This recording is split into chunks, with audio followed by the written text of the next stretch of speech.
ভিতরে একজন লোক আছে লতিফ সিদ্দিকী, তিনি জান্নাতি কাগজ কলমে প্রমাণ। আর একজন ছিলেন সাবেক প্রধানমন্ত্রী হযরত শেখ হাসিনা, উনিও কাগজ কলমে প্রমাণিত উনি জান্নাতি। কাগজ কলমে প্রমাণিত আর একজন ছিল জান্নাতি, তিনি হচ্ছেন শামীম ওসমান সাহেব। এগুলো সব কাগজ কলমে প্রমাণিত জান্নাতি। যদি বলেন হুজুর কোন জায়গায় প্রমাণ হয়েছে, আমি বলি লতিফ সিদ্দিকী বলতেছে এক মাহফিলে দিয়ে যে ভাই হুজুররা শুধু বলে তওবা করো তওবা করো তওবা করো। আচ্ছা গোনা থাকলি না তওবা করো, আমার তো কোনো গোনাই নেই। তাহলে যে ব্যক্তি নিজে বললে আমার কোনো গোনা নেই, তাহলে তার ভাষায় সে কোথায় গেছে? জান্নাতে। আমার বলো জাহান্নামে। দেখতে আমার কি বলছে জান্নাতে দেবেন না, সব রাগ হয়ে গেছে। এবার বলেন হুজুর শামীম ওসমান, আমরা সারা জীবন শুনেছি তাহাজ্জুদের নামাজ 6 রাকাত 8 রাকাত 12 রাকাত, তার বেশি কোনোদিন পড়িনি, কেউ পড়ে না, পড়া লাগে না। কিন্তু শামীম ওসমান দৈনিক 70-80 রাকাত নফল নামাজ পড়তেন। তাহলে যে ব্যক্তি মঞ্চে দাঁড়াই ঘোষণা করে হুজুর আমি 70-80 রাকাত এক্সট্রা নামাজ পড়ি, তার ভাষায় সে আল্লাহর জান্নাতে চলে গেছে। যদি বলেন সাবেক প্রধানমন্ত্রী কি করে গেল? এই কাশিমপুরের মাটিতে মাহফিল করতে আসে সাতক্ষীরার এক নেতা বলেছিল শেখ হাসিনা নামাজি। শেখ হাসিনা কোরআন শরীফ পড়ে, তিনি বলতেন শেখ হাসিনা দৈনিক 40-50 রাকাত তাহাজ্জুদ নামাজ পড়ে। তাহলে যেই ব্যক্তি দৈনিক 40-50 রাকাত তাহাজ্জুদ নামাজ পড়ে, আগের সরকারের দালালদের ঘোষণা অনুযায়ী ওরা জান্নাতি। তাহলে আমি যে জিনিসটা বোঝাতে চাচ্ছিলাম সেটা হলো দুর্বলতা স্বীকার করাতে আল্লাহর যদি শুকরিয়া আদায় হয়, কারোর জবান বন্ধ থাকবে না। আমরা সবাই মিলে আল্লাহর দুর্বলতা স্বীকার করে তার শুকরিয়া আদায় করছি। সবাই মিলে বলছি আলহামদুলিল্লাহ। আরেকটু জোরে বলুন তো আলহামদুলিল্লাহ।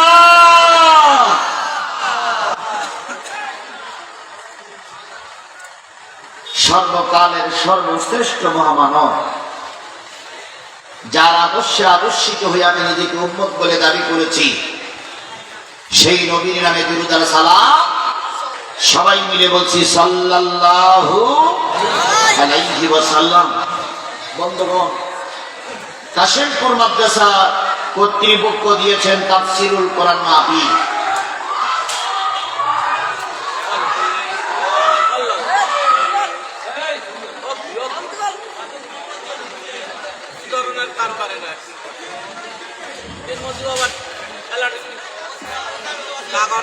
কাশিমপুর মাদ্রাসার কর্তৃপক্ষ দিয়েছে তাফসিরুল কোরআন মাহফিল। এনারা খুব চালাকও না, আবার খুব বেশি বোকাও না। তাফসিরুল কোরআন মাহফিলে কোরআন থেকে তাফসির হোক, এটাকে আপনারা সবাই চান? সবাই মিলে বলেন কোরআন থেকে আলোচনা হোক, এটাকে আপনারা চান? তাহলে আস্তে আস্তে করে কোরআনের ভিতরে ঢুকে আল্লাহ বলতেছেন ইন্নামাল মুমিনুন আল্লাযীনা ইযা যুকিরাল্লাহু ওয়াজিলাত কুলুবুহুম ওয়া ইযা তুলিয়াত আলাইহিম আয়াতুহু যাদাতুহুম ঈমানাও ওয়া আলা রাব্বিহিম ইয়াতাওয়াক্কালুন।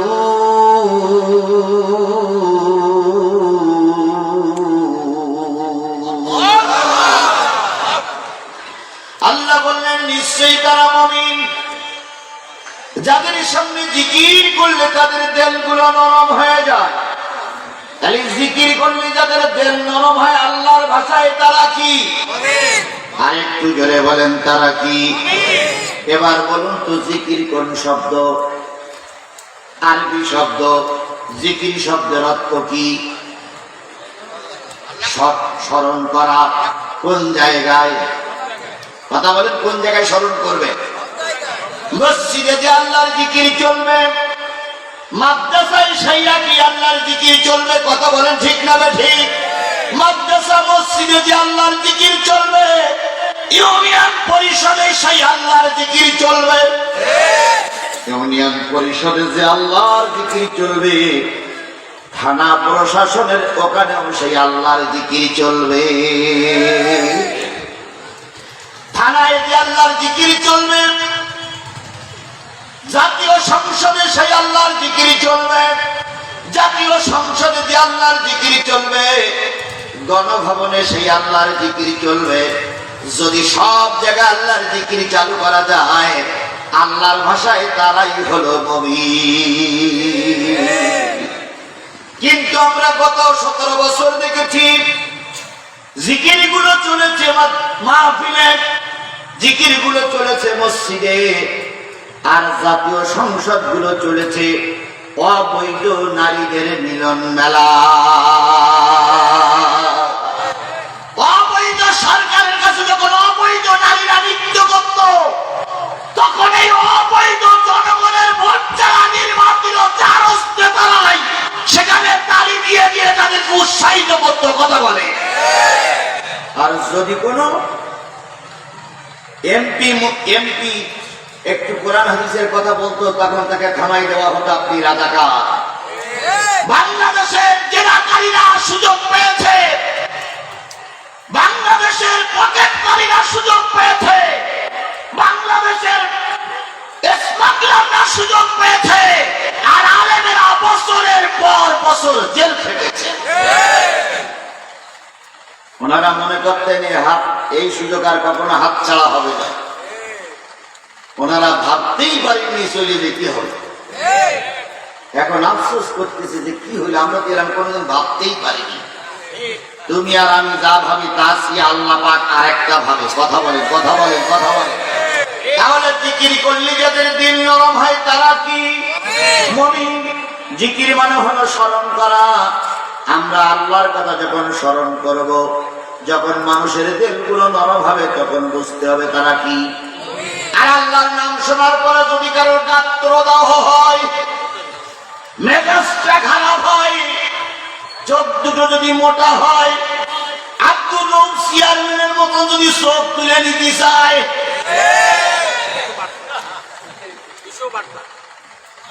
তাহলে বুঝতে হবে ওটা মুমিন নয়, ওটা মুমিন নামের কলঙ্ক। মুমিন নামের কলঙ্কিত মায়ের কলঙ্কিত সন্তানরা কখনো ছিল, আজও আছে। কিন্তু দুঃখ লাগে তখনই গোটা বাংলাদেশের অযাচিত অবাঞ্ছিত কিছু নেতা দেখেছি, সাতক্ষীরার কোন নেতার সাহস ছিল না আলেমদের বিরুদ্ধে কথা বলা। হঠাৎ করে একটা অবৈধ মায়ের সন্তান মাথা উঁচু করে দাঁড়ানো, নিঃসন্দেহ রক্তে ভেদাল।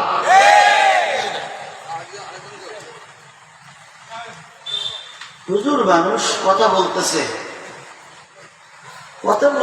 তার বলতে দিচ্ছে না।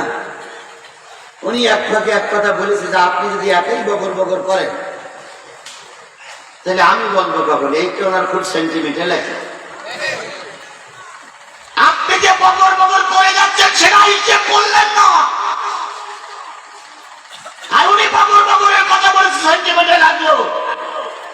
ভাষা তো অনেক রকম বলা যায়, কথা বলে, কিন্তু মঞ্চে একটা লোককে এভাবে কথা বলা, আমার বিশ্বাস শেখ হাসিনা আল্লামা সাঈদীর বিরুদ্ধে মিথ্যা অপবাদ দিয়ে টিকে থাকতে পারেনি, নেতাজি সাহেবের বিরুদ্ধে অপবাদ দিয়ে টিকে থাকতে পারেনি। আজকেও যারা আলেমদের অপমান করছো, হয়তো আমরা বিচার করতে পারবো না, কিন্তু মালিকের আদালতে বিচার দিয়েছি। দুনিয়ার মানুষ তোমাদের মতন কুখ্যাত নেতাদের বিচার দেখবি দেখবি দেখবি। আপনারাও দেখবেন, আমরাও দেখবো ইনশাআল্লাহ। ইনশাআল্লাহ বলে। তাহলে জিকির করলে যাদের দিল নরম হয় তারা কি? আর এই জিকির শব্দটা যারা সহ্য করতে পারে না, তারা যে কি আমি হুজুর হইয়ে নাই বললাম।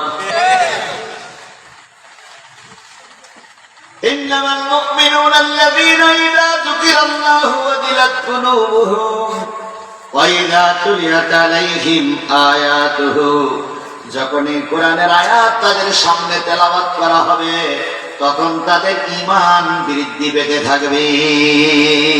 এই জন্য মাঝে মাঝে ঈমান কমে যায়, আবার আলোচনা শুনলে কি হয়, এই এলাকার যতগুলো মানুষের ঈমান ঠিক আছে তারাই দাঁড়াই আছে।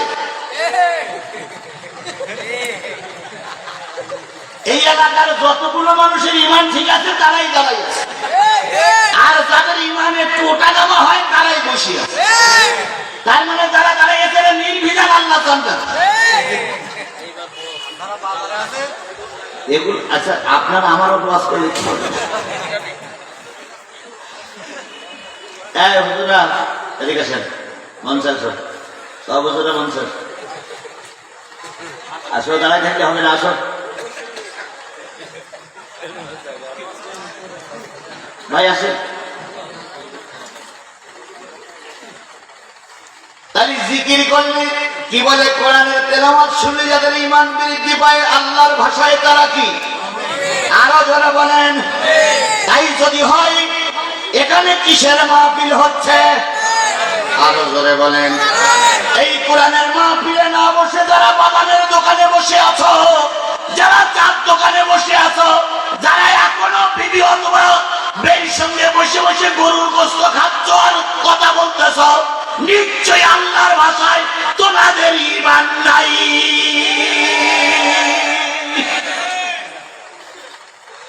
যারা বাদাম খাচ্ছেন তারা এক মিনিট আমার কথা শোনেন। আগামীকাল কদমতলা বাজারে বাদাম পাওয়া যাবে, চা পাওয়া যাবে।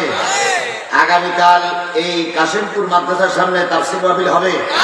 তাহলে কালকে বাদাম খেয়ে আজকে তাফসীর শোনো, কালকে বাদাম খাও আজকে তাফসীর শোনো। যদি তুমি মুমিন হয়ে থাকো, যদি তোমার ঈমান থাকে, এতগুলো কথার পরও যদি না আসে তাহলে বুঝতে হবে নিশ্চয়ই ভেজাল। নিশ্চয়ই কি আমরা ভেজাল হতে চাই না সঠিক হতে চাই? যারা বলেন ভেজাল হতে চাই না সঠিক হতে চাই, তাহলে আল্লাহ আমাদের কবুল করুক। কোরআনের মাহফিলে কথা বলেন ঠিক না বেঠিক? তাহলে কোরআন তেলাওয়াত শুনলে যাদের ঈমান বৃদ্ধি পায় তারা কি ওয়া আলা রাব্বিহিম ইয়াতাওয়াক্কালুন। আর এই মুমিন ব্যক্তিরা যতই বিপদ আসুক মুসিবত আসুক তাওয়াক্কুল করে কার উপরে? আর একটু জোরে বলেন, তাওয়াক্কুল করে কার উপরে? মুমিনের উপরে যত নির্যাতন অত্যাচার চলুক না কেন, মুমিন কখনো আল্লাহর পথ থেকে দূরে সরে যায় না। তার জ্বলন্ত প্রমাণ আমরা জেলখানায় দেখেছি। কথা বলেন ঠিক না ঠিক? আমার সঙ্গে জেলে ছিলেন কারা কারা? যদি কেউ থাকেন একটু হাত তোলেন তো। আমার সঙ্গে জেলে ছিলেন কারা কারা? ও ওইখানে একজন আছে, আর এক হুজুর আছে, যে আছে এরকম সবাই আমরা জেলে। আমাদের সাবেক জেলা আমির, আমাদের মাথার তাজ মুহাদ্দিস আব্দুল খালেক সাহেব, সাবেক প্রিন্সিপাল হুজুরও জেলে, ওমর আলী হুজুর আছে, আমি আছি, ভাইরা আছে। আমাকে ওই দিন জেলখানায় 15 মিনিট বক্তৃতা করতে দেওয়া হয়েছিল।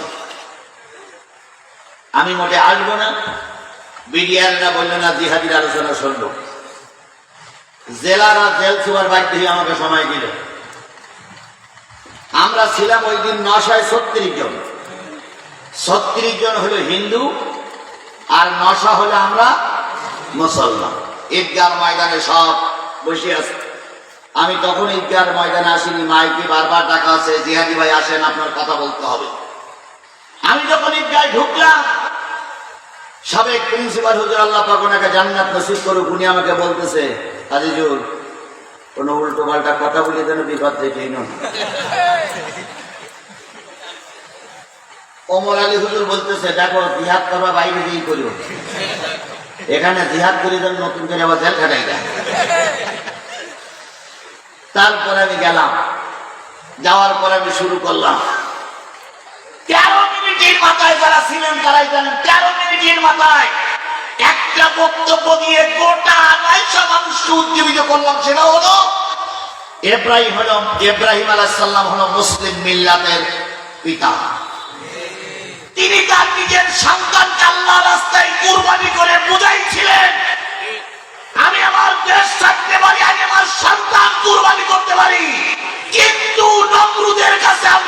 নত করতে পারি না।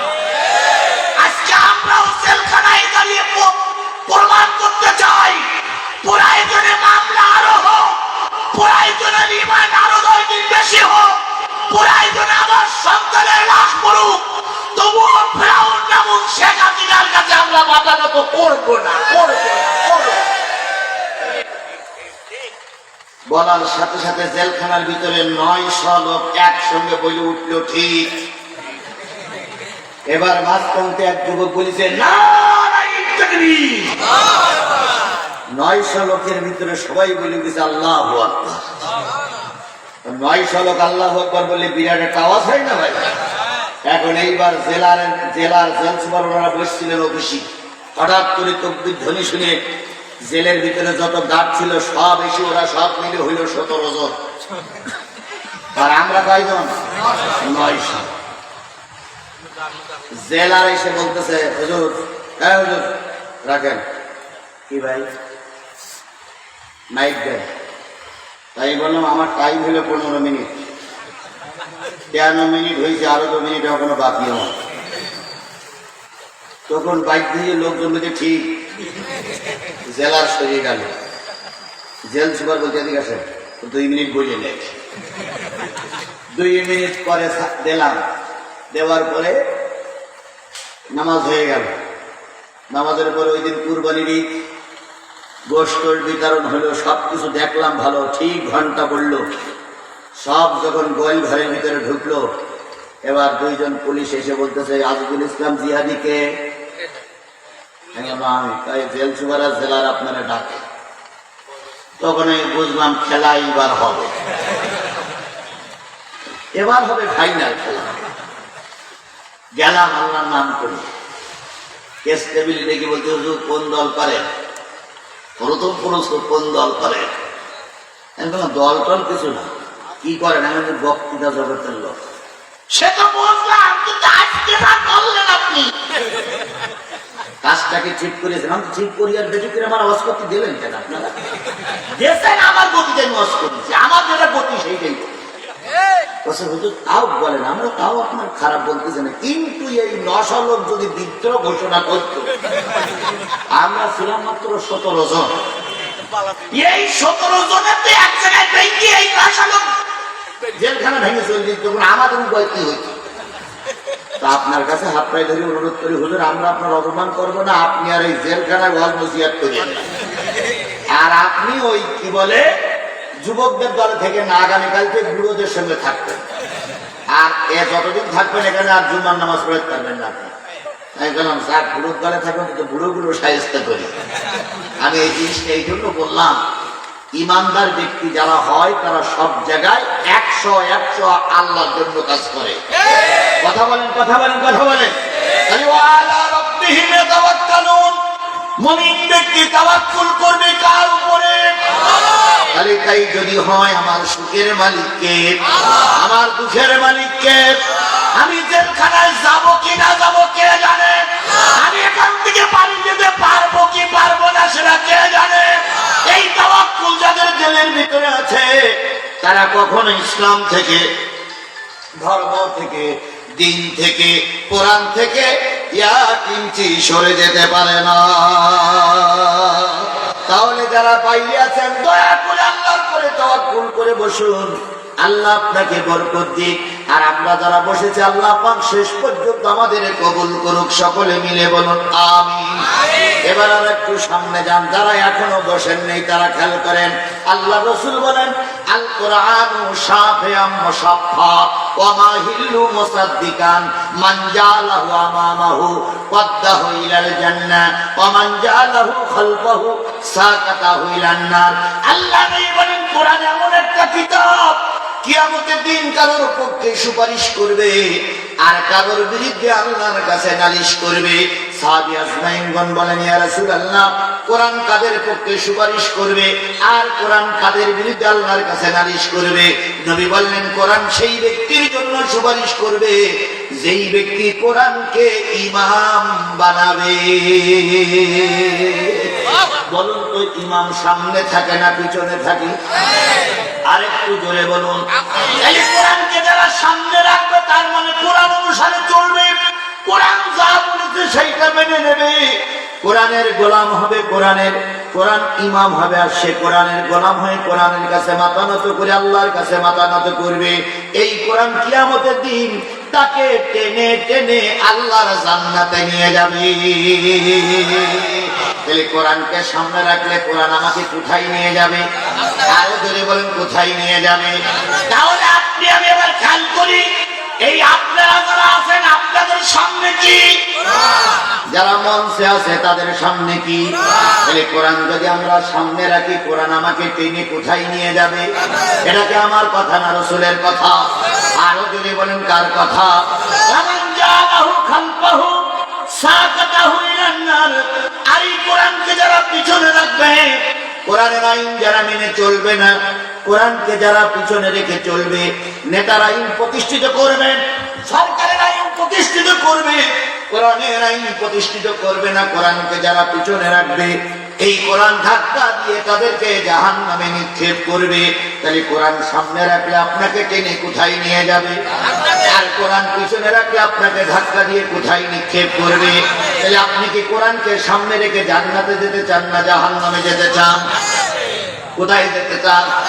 যদি জান্নাতে যেতে চান তাহলে একটা নিয়ত করুন, যতক্ষণ আমি মঞ্চে আছি কোরআন সামনে নিয়ে, ততক্ষণ যত বিপদ আসুক কোরআন থেকে আমরা দূরে সরে যাব না।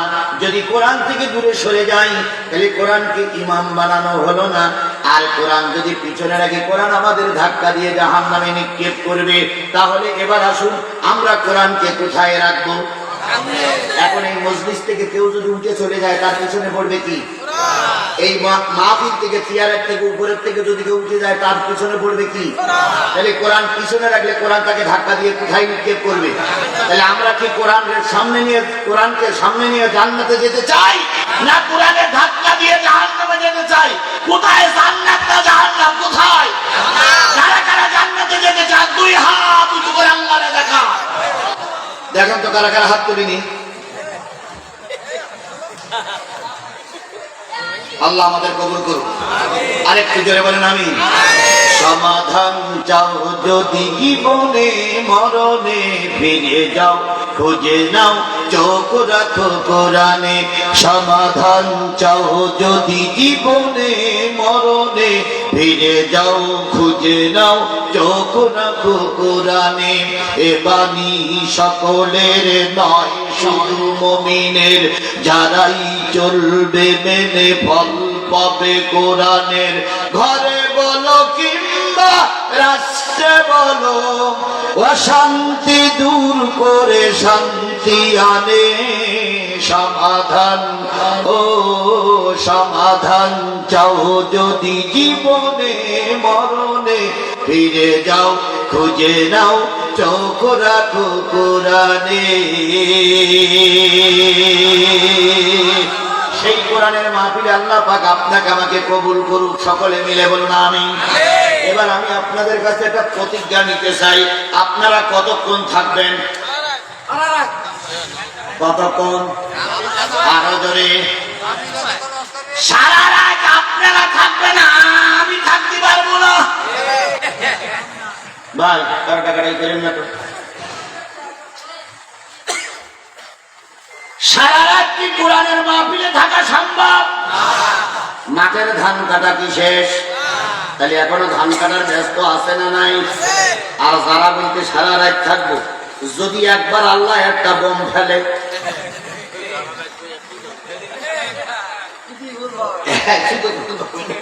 আল্লাহ একটা বোম ফেলবে, এই যে এতগুলো লোক বসে শুধু একটা লোক ও জুতো পাই দেওয়ার সময় বলে। আর একজন যদি বলে ভাই কোথায় যাচ্ছ? জুতো কালকে নেওয়ার, এখন যে ধান তো দেখি। সুতরাং আমরা ওই পর্যন্ত যাব না। আমি উঠেছি 10:30টায়, আমি আশা করছি এখন বাজে 11:30। আর সব মিলে যদি আপনারা সময় দেন, আমার নির্ধারিত সময় 12টা, কিন্তু যদি আপনারা সময় দেন 12:30, এই 12:30 পর্যন্ত পেশাব লাগুক, পায়খানা লাগুক, চা লাগুক, ময়দান ছেড়ে চলে যাব না। যারা রাজি তারা তো হাত উঁচু করে আল্লাহ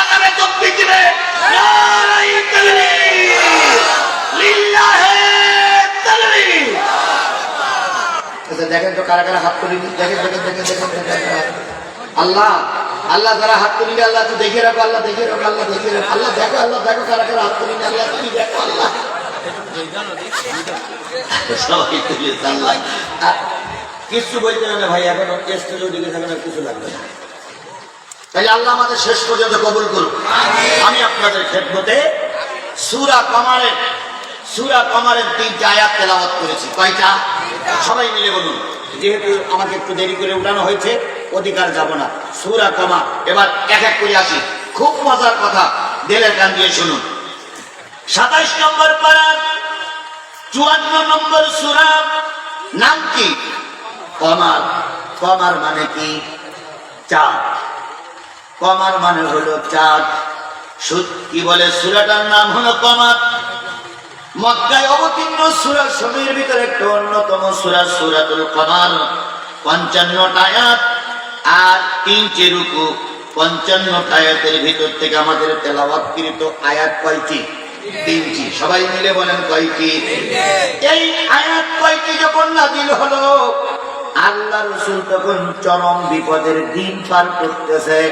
বাংলাদেশ জামাত ইসলাম এবং বিএনপি ভিতরে যেমন চরম একটা উৎকণ্ঠার দিন পার হয়ে গেছে, তার সেইতে রাসূলের জন্য ছিল বিরাট একটা কষ্টের দিন। সেই সময় এই কমার নাযিল করলেন আল্লাহ। কেমন উৎকণ্ঠা, কেমন বিপদের দিন। নবী যখন কালেমার দাওয়াত দেওয়া শুরু করলেন, আপনজন, পাশের লোক, আত্মীয় স্বজন সব তার বিপক্ষে চলে গেল। আপন চাচা আবু লাহাব প্রতিদিন তার বিরুদ্ধে কথা বলেই যাচ্ছে। পায়খানা সহ বিভিন্ন বিষটা তার ঘরের সামনে ফেলে রাখতেছে। বাইরে যখন বাহির হয়, লোকগুলো পাগল পাগল বলে রাসূলকে গালিগালাজ তিরস্কার করে। রাসূল ঘরে শান্তি পায় না, বাইরে শান্তি পায় না। মাঝে মাঝে মরা পচা উটির ভুড়ি রাসূলের মাথার উপরে চাপিয়ে দেওয়া হয়, রাসূলের গলায় গামছা দিয়ে টানা হয়, রাজপথে রাসূলকে চোর থাপ্পড় মারা হয়। রাসূলের দেখার মতন কেউ নাই। এই সময় আল্লাহ রাব্বুল আলামিন এই সূরার এই 3টা আয়াত নাযিল করে দিলেন। আরেকটু সামনে যাই, আল্লাহর নবী কালেমার দাওয়াত দিতেছেন। দিতে দিতে দিতে দিতে দিতে দিতে প্রাথমিক অবস্থায় কেউ ছিল না। আস্তে আস্তে করে লোক একটু বাড়তে শুরু করলো। হযরত ওমরের মতন লোক কালেমা পড়েছে, আলীর মতন লোক পাশে দাঁড়িয়েছে, আবু বকরের মতন লোক ছায়া হয়ে কাজ করছে, খাদিজার মতন লোক সান্ত্বনা দিচ্ছে। সেই সময় কিছু কিছু মানুষ রাসূলের ব্যাপারে ভালো মন্তব্য করে। হতে পারে লোকটি নতুন ধর্মের আবিষ্কারক, নতুন ধর্মের দাওয়াত দিচ্ছে, কিন্তু লোকটা তো ভালো, লোকটা তো ভালো কথাই বলে, লোকটা তো মিথ্যা কথা বলে না, লোকটা তো প্রতারণা করে না, লোকটা তো ধোঁকা দেয় না, লোকটা তো ধর্মের পক্ষে। আজ আমরা দেখতেছি অনেক মুসলিম ভাইরা জামাতের ব্যাপারে একই মন্তব্য করতেছে। অনেক মুসলিম ভাইরা বলে 3টে দলে সরকার গঠন করে দেশ চালালো, জামাত ইসলাম কোনোদিন দেশ চালায়নি, কিন্তু জামাত ইসলামের লোকজনের কাছে গেলে ভালো লাগে। জামাত ইসলামের লোকেরা চাঁদাবাজি করে না, জামাত ইসলামী লোকেরা বেড়া খেলে না, জামাত ইসলামের লোকেরা মানুষের বেড়া ভাঙে না। এই দল যদি ক্ষমতায় আসে হয়তো মানুষ শান্তিতে থাকবে। এটা আমার বক্তব্য নয়, এটা এখন অমুসলিমদের বক্তব্য। কথা বলেন, কথা বলেন, কথা বলেন। ভারতে আলোচনা শুরু হয়েছে, জামাত জামাত নিয়ে কান্দাকাটি করো। জামাত যদি ক্ষমতায় যায় ভারতের সঙ্গে জামাতের সুসম্পর্ক থাকবে। আর এখন যে ব্যক্তি ক্ষমতায় আছে, এই ব্যক্তি ক্ষমতায় আরো কিছুদিন থাক, এটা কি আপনারা চান? ডক্টর মোহাম্মদ ইউনূস আরো কিছুদিন ক্ষমতায় থাকে, এটাকে আপনারা চান? এই চান? কেন চান তার একটা প্রমাণ দেয়। গতকালকে একটা সংবাদ শুনেছেন, বিএসএফ আমলারা সীমানা পার হয়ে এসে এই পারেতে 2 জন বাংলাদেশি ধরে নিয়ে চলে গেছে। চলে যাওয়ার পর বাংলাদেশিরা সংবাদ পাইছে যে আমাদের 2 ভাইকে ধরে নিয়ে গেছে। বাংলাদেশের যেখানে যা ছিল নারী পুরুষ সব একসঙ্গে বেরিয়ে বিএসএফ এর বেড়া ভেঙে ওদের পাশে দুইজনে ধরে নিয়েছে। ঠিক কাজ করি? আচ্ছা, ওদের শেখ হাসিনা রহমতুল্লাহ আলাইহি থাকতো, এ রহমতুল্লাহ আলাইহি করতে দিত, বরং যে বাংলাদেশি ওরা ধরে নিয়ে ওদের গুলি করে মারতো না। এখন এরা দুইজনে ধরে নিয়ে গেছে, ওরা দুইজনে ধরে নিয়ে আসছে। এইবার বিএসএফ আপনারা বলতেছে আয়, তোরা দুজনের নীতি আয়, আর ওরা বলতেছে তোরা দুইজনের নীতি আয়। তখন এরা বলতেছে সমান সমান, ওর যদি এক কিল মারিস তোগা লোকের এক কিল মারবো, ওর যদি এক চোখ তুলে মারিস তোগা লোকের এক চোখ তুলে ফেলবো। শেষ পর্যন্ত বিএসএফ আর বিজেপি পতাকা বৈঠক করে বলতে ভাই মারামারি করার দরকার নেই, তুই আমাদের লোক ছেড়ে দে, আমরা তোর লোক ছেড়ে দেই। এর নাম হলো সমান সমান। তুমি আমার পেজ বন্ধ করেছো, তুমি আমার আলুর ইম্পোর্ট বন্ধ করেছো, আমি তোমার দেশে ইলিশ মাছ রপ্তানি বন্ধ করে দিয়েছি। এর নাম সমান সমান। ডক্টর মোহাম্মদ ইউনূস বলেছেন কথা হবে চোখের পরে চোখ রেখে, সমান সমান। এই সমান সমান ডক্টর মোহাম্মদ ইউনূস প্রমাণ দিচ্ছে। বিশ্বাস করো, বিশ্বাস করো, বিশ্বাস করো। কত 53-54 বছর নির্বাচিত সরকারেরা যারা ক্ষমতায় ছিল, আবারও কোন নির্বাচিত ওই নাম সরকার যদি আসে, সমান সমান থাকবে না। এই জন্য অধিকার আদায়ের জন্য ডাক্তার মোহাম্মদ ইউনূস আরো কিছুদিন থাক। এখন বিএনপির নেতারা বলতেছে ভোট দেন, ভোট দেন। জামাতের নেতারাও সুদ তুলেছে, ভোট দেন, ভোট দেন। ইউনূসের বলি, জামাতও তোমার ক্ষমতায় বসায়নি, বিএনপিও তোমার ক্ষমতায় বসায়নি। ক্ষমতায় বসাইছে ছাত্ররা, আর ক্ষমতায় বসাইছে হলো জনগণ। যেদিন ছাত্ররা চাইবে দেশে নির্বাচন হবে, সেই দিন নির্বাচনে বিএনপি এবং অন্যান্য রাজনৈতিক দলের কথা শুনে তাড়াতাড়ি ভোট দেওয়ার দরকার না। তবে আমার কথায় কাজ হবে না, এটা আমিও জানি। আমার কথা কি কাজ হবে? দেশ চলার জন্য একটা পরিবেশ আছে না, সেই পরিবেশটা সবাই মিলে যে সিদ্ধান্ত নেবে, আমরাও সেই সিদ্ধান্তে একমত। তবে আমরা মনে করছি আমাদের খুব করবে না, আমরা মনে করছি ডাক্তার মোহাম্মদ ইউনূস আরো কিছুদিন থাকলে দেশের কি হবে? উন্নয়ন হবে, উপকার হবে। আচ্ছা বলুন তো ভাই, 17 বছর ছিল ফাসিস্ট এই জালেম সরকারেরা। 17 বছর কি রোজার মাসে জিনিসপত্রের দাম কম ছিল না বেশি ছিল? ঈদের সময় অরাজকতা বেশি ছিল না কম ছিল? এবার সব দিকে ঠিক ছিল না? আচ্ছা কেন ঠিক থাকলো না? সেই সময় 17 বছর বড় শয়তান বন্দী থাকতো, ফেরাউনের মেয়ে শেখ হাসিনা বন্দী থাকতো না। কিন্তু এবারে ঈদের সময় আমাদের ম্যাডাম দুলা ভাই বাড়ি চলে গেছে। ওখানে যে দুলা ভাইয়ের সঙ্গে গল্প গুজব করতেছে, এদেশে আর মাতবাড়ি নেই, চেয়ার নাই, এই জন্য ছোট শয়তান বন্দী, তাই দেশের মানুষ শান্তি। এই জন্য দোয়া করতেছে, আল্লাহ ছোট শয়তান ওখানে বন্দী থাক, আর ওখান থেকে ফাঁসিতে ঝুলুক। ওই ছোট শয়তানের আমার বেশি আর দরকার না। রোজার সময় একটা গুজব উঠেছিল, ম্যাডাম আসবে, এসে কি করবে? ঈদ করবে। তো আমরা মনে করলাম দেশের মেয়ে শ্বশুর বাড়ি গেছে, তা বাপের বাড়ি আসলে তো একটু সিমাই রান্না করা লাগে না, একটু লুডুস রান্না করা লাগে না? তা আমরা সিমাই আর লুডুস রান্না করে অপেক্ষায় ছিলাম যে আপা আসতে সিমাই খাইতে, একটু সিমাই খাইতে। কিন্তু ঈদের দিন দুপুর পর্যন্ত দেখলাম আপা আসতো না। কথা বলেন, কথা বলেন, কথা বলে। কিছু কিছু লোকের কলিজা কিন্তু ছিঁড়ে যায়। আমি জানি, আমি জানি বিগত 17 বছরের মহব্বত এত সহজে ভুলে যাওয়ার কথা না। কাশেমপুরীর মাঠে মাহফিল করতে এসে আমাকে মোটরসাইকেলে বেরিয়ে যেতে হয়েছিল। চারিদিক থেকে চাপ দিয়েছিল আমাকে ধরে নেবে। দেখো আওয়ামী লীগের নেতা কর্মীরা তোমরাই পালিয়ে বেড়াচ্ছ, আর আজিজুল ইসলাম জিহাদি ঠিকই বলছে, কথা বলে বেড়াচ্ছে।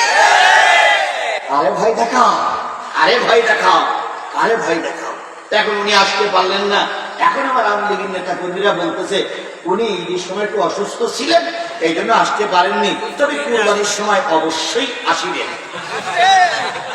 আমরাও চিন্তা করছি, আল্লাহ কুরবানির সময় তো গরু জবাই করা লাগে, আর গরু জবাই করতে গেলে 1 মাস আগে ছুরি দেখিয়ে দেওয়া লাগে। এবার একটু ধার বেশি করে দেব,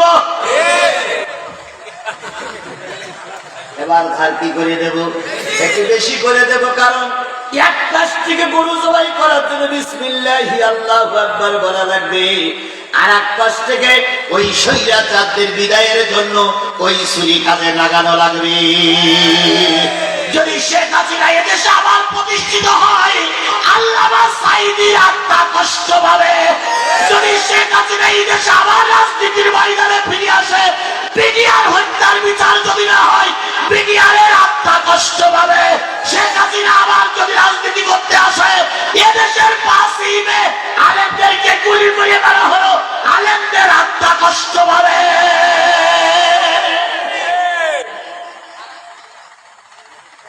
রাজনীতি করবা করবা, কিন্তু আগে তওবা তিল্লা করি, শাস্তি আগে ভোগ করি, তারপরে এসো। বিনা কারণে জামাত নেতাদের ফাঁসি দিয়েছিল এই স্বৈরাচার, বিনা কারণে 13 বছর আল্লামা সাঈদীকে জেলে বন্দী রেখেছিল এই স্বৈরাচার, এই স্বৈরাচার, এই স্বৈরাচার। কিছু কিছু লোক কয় হুজুর রস করবেন, রস করবেন, ওদের বিরুদ্ধে কিছু কথা বলবেন না। কেন, তোমার রক্তের সঙ্গে ওদের রক্ত কি জয়েন করা আছে?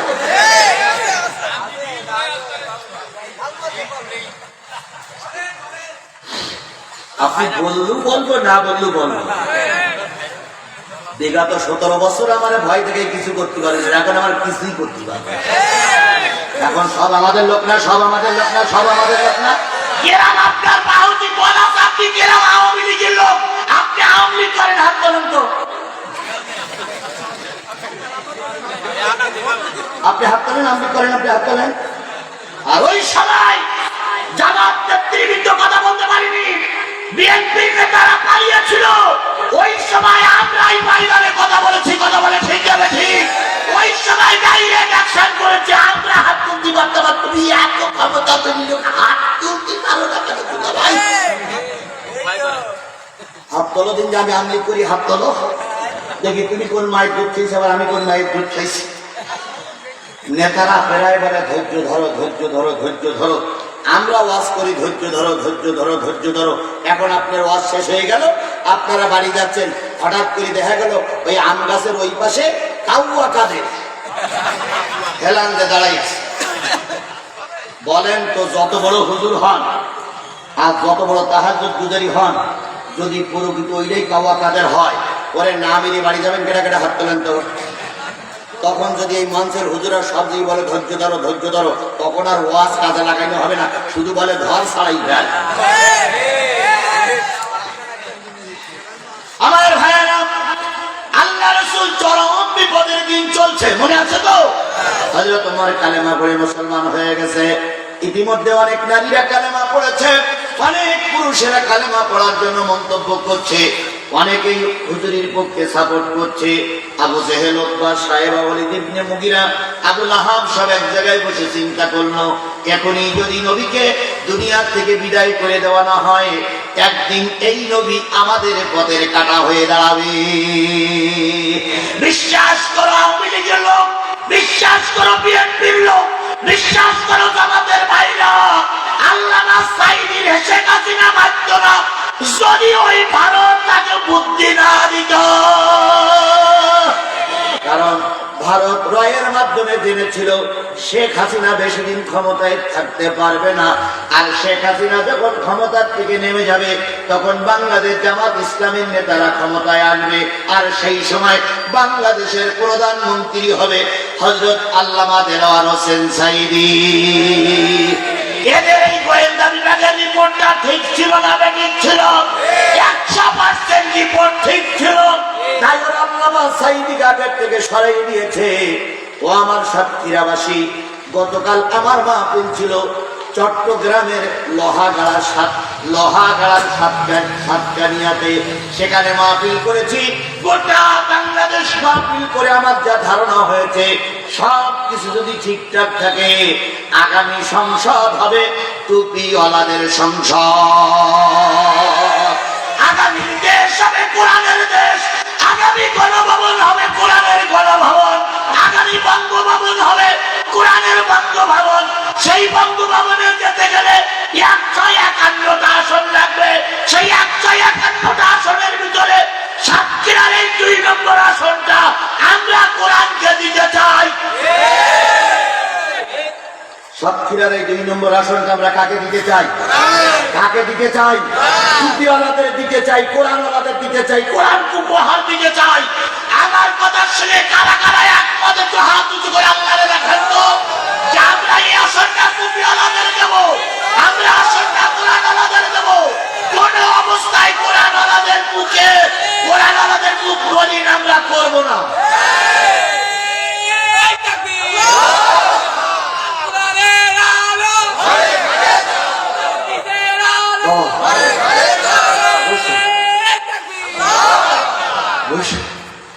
অনেকদিন পরে আইছি, অনেক কথা বলা লাগবে। কয়েক বছর মোটা আসতেই দেয়নি কি, আজ যদি আসতে দিত মেয়ে লোকের মতো ঘন্টা দিয়ে আসা লাগতো, টুপি খুলে মাপলার কাছে আসা লাগতো। কথা বলেন, কথা বলেন। গাড়ি ওই সে ছাদটা উঠে রেখে আসা লাগতো, মোটরসাইকেল কদম তলায় আস্তে আস্তে ভ্যানে এসে টুস করে উঠা লাগতো। কথা বলেন, ঠিক যাবে ঠিক। এখন তো সেদিন আর নাই, আছে। সুতরাং অনেকগুলো কথা বলা লাগবে। 15 দিনের ওষুধ নিয়ে আসছি, একসঙ্গে না দিয়ে আস্তে আস্তে দেই, কারণ একসঙ্গে যদি 15 দিনের ওষুধ দেই, আজ যদি আপনি সেই 15 দিনের ওষুধ একসঙ্গে খান তাহলে পেট নষ্ট হয়ে মরে যাওয়ার সম্ভাবনা বেশি। এই জন্য মাঝে মাঝে মাঝে মাঝে মাঝে মাঝে, তবে কেউ যেন পাঠাতে না ওঠে। যদি ওঠে তা জোর করে ধরবেন, আস্ত করে বসেই রাখবেন। যদি বলে টান টান উত্তেজনা, বলবেন এখানেই ছেড়ে দে, কিন্তু ওয়াজ বন্ধ করা যাবে না। আল্লাহ আমাদের সবাইকে দিনের জন্য কবুল করুন। কাফেরেরা চিন্তিত হলো, কাফেরেরা চিন্তিত হলো যদি মুহাম্মদ এভাবে চালিয়ে যেতে থাকে, মুহাম্মাদের দিন একদিন বিজয় অর্জন করবে, মুহাম্মদ একদিন এই দেশের প্রেসিডেন্ট হবে। তাই তারা চিন্তা করে কোন ফুল কিনারা না পেয়ে চিন্তা করলো হুজুরদের ঠকানোর জন্য কোন হুজুর পৃথিবীতে খুঁজে পাওয়া যায় কিনা, এক মৌলবীর ঠকানোর জন্য আর এক মৌলবী খুঁজে পাওয়া যায় কিনা, এক হুজুরের বিরুদ্ধে আর এক হুজুর ফতোয়া দেয় এরকম কোন হুজুর খুঁজে পাওয়া যায় কিনা। এই জন্য হুজুরের বিরুদ্ধে হুজুর তারা খোঁজ করতে শুরু করলো। আমরাও দেখেছি জামাত ইসলাম, ইসলামী আন্দোলনের হুজুররা যখন ময়দানে কথা বলতেন, সাতক্ষীরার অনেক ভালো মায়ের সন্তানেরা আমাদের ঠকানোর জন্য আওয়ামী লীগের গা ঘেঁষা কিছু হুজুরদের নিয়ে এসে ওয়াজ করাতো। ওরে বাবা, বিমানে আসে, হেলিকপ্টারে আসে, টাকা হলো 1 লাখ, আর প্রচার করে বেড়ায় আগরদাঁড়ি ফুটবল খেলার মাঠে আসতেছে 1 লাখ টাকার হুজুর। কি ভাড়া এরকম প্রচার হয়েছে না হয়নি? আজকে নতুন নয়, এটা আওয়ামী লীগ, এটা কি বলে আবু জেহেলের আমল থেকে হয়ে আসতেছে। আবু জেহেল বাহিনী চিন্তা করলো আমি কোন সূরার আলোচনা করছি, আমার পাইটা চিন্তা করেন না, যদি কাপড় খুলেন না, নবী এখনো অনেক দূর, জায়গায় দিয়ে দেবো, জায়গায় প্রমাণ দিয়ে দেবো। ভুল বুঝেন না, কিছু লোক হয়তো চিন্তা করে হুজুর তেলাওয়াত করলেন ওদিক যাই না কেন, যাইতে গেলে প্রেক্ষাপটের প্রয়োজন। বলুন তাই মাহফিলটা করতে গিয়ে অনেক দিন ধরে কালেকশন করা লেগেছে না লাগেনি, মাইক ভাড়া করা লেগেছে না লাগেনি, বসার জায়গা উপযোগী করা লেগেছে না লাগেনি, স্টেজ করা লেগেছে কি লাগেনি? তারপরে না মাহফিল হচ্ছে। কোরআনের কথা বলতে গেলে একটা প্ল্যাটফর্ম তৈরি করা লাগে। আমি সেই প্ল্যাটফর্ম তৈরি করতেছি, ওটাই বলে প্রেক্ষাপট, ওটাই বলে নাজিলের নাযিলের শানে নজুল। আমি সেই প্রেক্ষাপটটা বলেই মূল আলোচনায় যাচ্ছি। এবার আসুন, আবু জেহেল চিন্তা করলো মুহাম্মদকে ঠকানোর জন্য কোনো হুজুর ভাড়া পাওয়া যায় কিনা, হুজুর ভাড়া খাটা হুজুর আছে কিনা। এবার একজন পরামর্শ দিল, মদিনায় একজন মুরব্বী আছে, নাম তার কাব। কাবের দুইটা ছেলে আছে, একটা হলো কাব ইবনে মালিক, আরেকটা হলো কাব ইবনে আশরাফ। কাব ইবনে মালিক হলো এখন গোটা বিশ্বের 1 নম্বর সারির বড় বক্তা, আর কাব ইবনে আশরাফ হলো গোটা বিশ্বের 1 নম্বর সারির বড় কবি। তাহলে মুরব্বীর দুই ছেলে কি? একজন হলো বড় আলেম, আর একজন হলো বড় কবি। এখন বলতেছে এই কবির দরকার নেই, চলো হুজুরের বড় হুজুরের কাছে যাই। মক্কা থেকে 5 জন নেতা বাইর হলো, আবু জেহেল, আবু সুফিয়ান, উতবা, সায়েবা, ওলীদ ইবনে মুগিরা। কয়জন? 5 জন নেতা কিছু টাকা নিয়ে মদিনায় চলে গেল। মদিনায় চলে যে মুরব্বীর সঙ্গে দেখা করলো, দেখা করে বলতেছে, মুরব্বী তুমিও যা আমিও তাই, তুমিও যা আমিও তাই, আমরা এক মহা বিপদে পড়েছি। কয় কোন বিপদ? তাই আমার দেশে এক হুজুর মাথা উঁচু করেছে, ওই হুজুর হজ করলে হাজার হাজার লোক যায়। ওই হুজুরের কথা শুনে নারী পুরুষ ছোট বড় সবাই কালেমাওয়ালা হয়ে যাচ্ছে। ওই হুজুর জনসভা করলে আওয়ামী লীগ, বিএনপি, জাতীয় পার্টির নেতারা ওই হুজুরের পিছনে সব দলে ঘুরঘুর করতেছে। এখন এই হুজুর থামানো যায় কি করে? তাই আপনার সঙ্গে আসছি পরামর্শ করার জন্য, আপনার সঙ্গে আসছি পরামর্শ করার জন্য, আপনার সঙ্গে আসছি পরামর্শ করার জন্য। মুরব্বী বললেন, আমি তো পরামর্শ দিতে পারবো না, তবে আমার একটা ছেলে আছে বড় হুজুর, ওর ডাকি। তোর ডাকার পরে বলতেছে, এই খোকা দেখো তো এই হুজুররা কি বলে। তো হুজুররা বলতেছে, বাবা আমরা মহা বিপদে পড়েছি। কি বিপদ? কয় মুহাম্মদ বলে একটা লোক আমাদের দেশে মাথা উঁচু করেছে, সে কলেমা দাওয়াত দিচ্ছে আর বলতেছে ওই ধর্ম নাকি সঠিক আর আমাদের ধর্ম নাকি ঠিক না। ও কথা বলে, ওয়াজ করলি লোক সাবত্রিক ঝোঁকে, মঞ্চে দাঁড়াইলেই লোক সাপোর্ট করে। কোন এলাকা থেকে গেলে লোক সাপোর্ট পিছনে পিছনে ছোটে, হেমিলনের বাসিওয়ালা। বাবা শুনলাম তুমি বড় একজন ইহুদি হুজুর, তোমার সেই যে বড় হুজুর এই পৃথিবীতে কেউ নাই, তুমি কি একটু ঠকাইতে, ওই হুজুরকে একটু ঠকাইতে পারবা? যদি ঠকাইতে পারো, প্রয়োজনে মদিনার মক্কার অর্ধেক অংশ তোমার নামে লিখে দেবো, প্রয়োজনে নারী দেব, গাড়ি দেব, যা চাও তাই দেব, শুধু বিনিময়ে একটু ঠকাই দাও। কারণ আমাদের পথ বিরাট বিপদের পথ। কাব ইবনে মালিক তাওরাত, জব্বর, ইনজিলের অভিজ্ঞতা তার ছিল।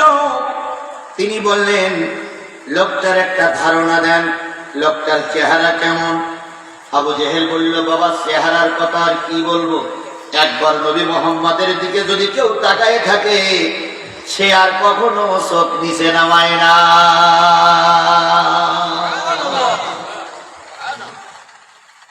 মদিনার নারীরা বলেছে, ঘরে খাবার থাকতো না, ক্ষুধার যন্ত্রণায় ছেলে মেয়েগুলো যখন কান্নাকাটি করত, আমরা বুদ্ধি খাটাই বাচ্চাদেরকে মদিনার মসজিদে পাঠিয়ে দিতাম। 2 দিন 3 দিন 4 দিন পর মাঝে বলতো, বাজান ঘরে রুটি আর খেজুরির ব্যবস্থা হয়েছে বানিয়ায়। বাচ্চাটা তখন মসজিদের গেটে এসে মার গালে চুমা দিয়ে বলতেন, আম্মু ফিরে যাও, পেটে কোনো ক্ষুধা নাই। নবীর চেহারার দিকে তাকাই থাকলে পেটে ক্ষুধা থাকে না।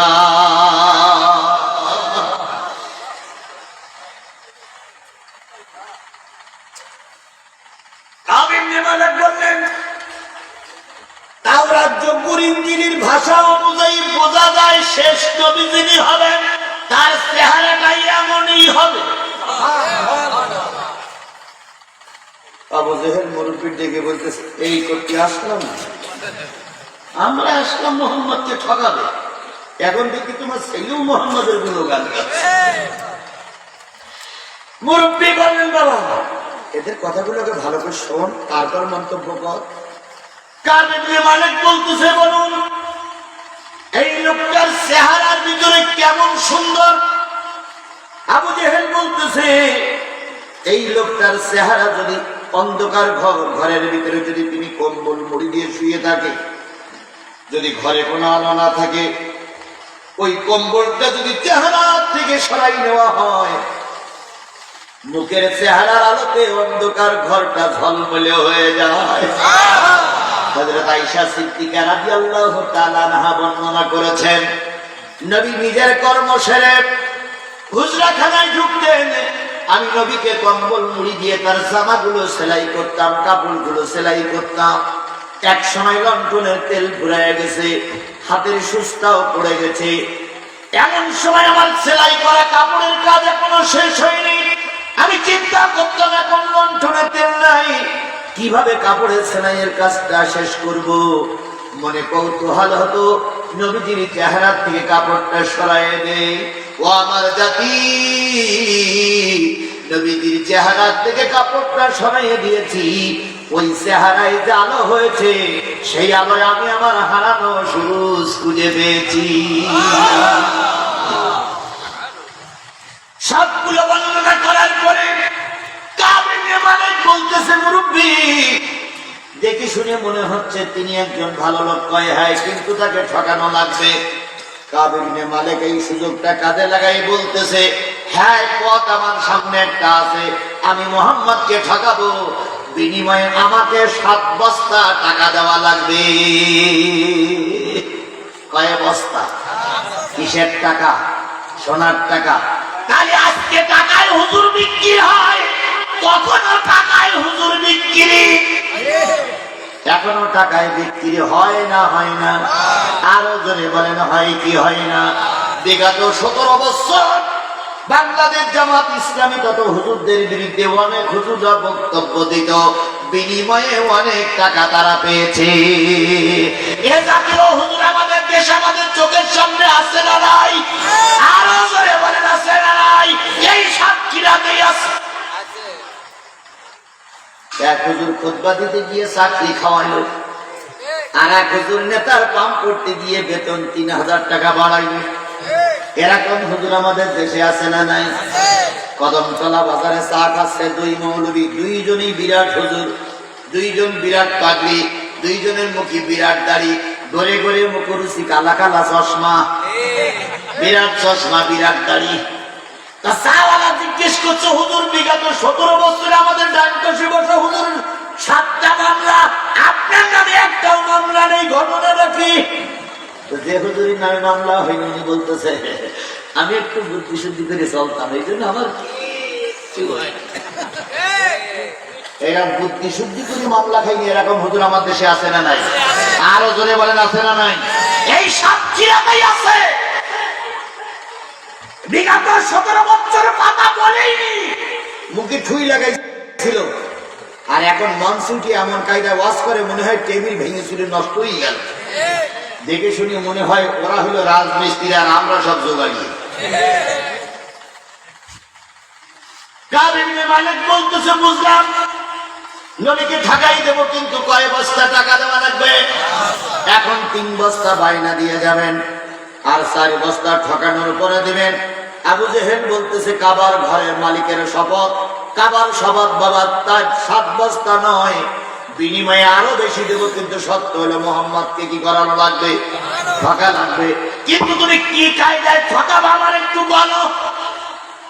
কাব ইবনে মালিক বলতেছে, আপনি আপনার লোকজন নিয়ে রেডি হন, মুহাম্মদ সাল্লাল্লাহু আলাইহি ওয়াসাল্লামের কাছে আমি 3টি প্রশ্ন করব। প্রথম প্রশ্ন করব শরীয়তের। কিসের? 2 নম্বর প্রশ্ন করব মারফতের। 3 নম্বর প্রশ্ন করব আধ্যাত্মিক। শরীয়তের প্রশ্নে যদি উত্তীর্ণ হয়, ঢুকাই দেব মারফত। মারফতের প্রশ্ন যদি উত্তীর্ণ হয়, ঢুকাই দেব হলো আধ্যাত্মিক। যে কোনো একটা প্রশ্ন আমি শুধু বলবো হয়নি, আর আপনারা আইন যেহেতু আপনাদের হাতে, আপনারা বিচারক, আপনারা রাষ্ট্রনায়ক, তাই আইন আপনাদের হাতে আছে। আমি বলবো হয়নি, আর আপনারা সঙ্গে সঙ্গে মাইল শুরু করবেন, বিচার সালিসির দরকার নেই। আবু জেহেল বলতেছে, বাজার তোমাকে ধন্যবাদ, এই নাও 3 বস্তা টাকা, আর আমার 50,000 কর্মী তোমার পিছনে থাকবে, শুধু একবার যদি বলো ধর, সঙ্গে সঙ্গে মোহাম্মদকে দুনিয়ার থেকে। এই অবস্থা আমাদের দেশে গেছে না যায়নি? এই অবস্থা আমাদের সমাজে চলেছে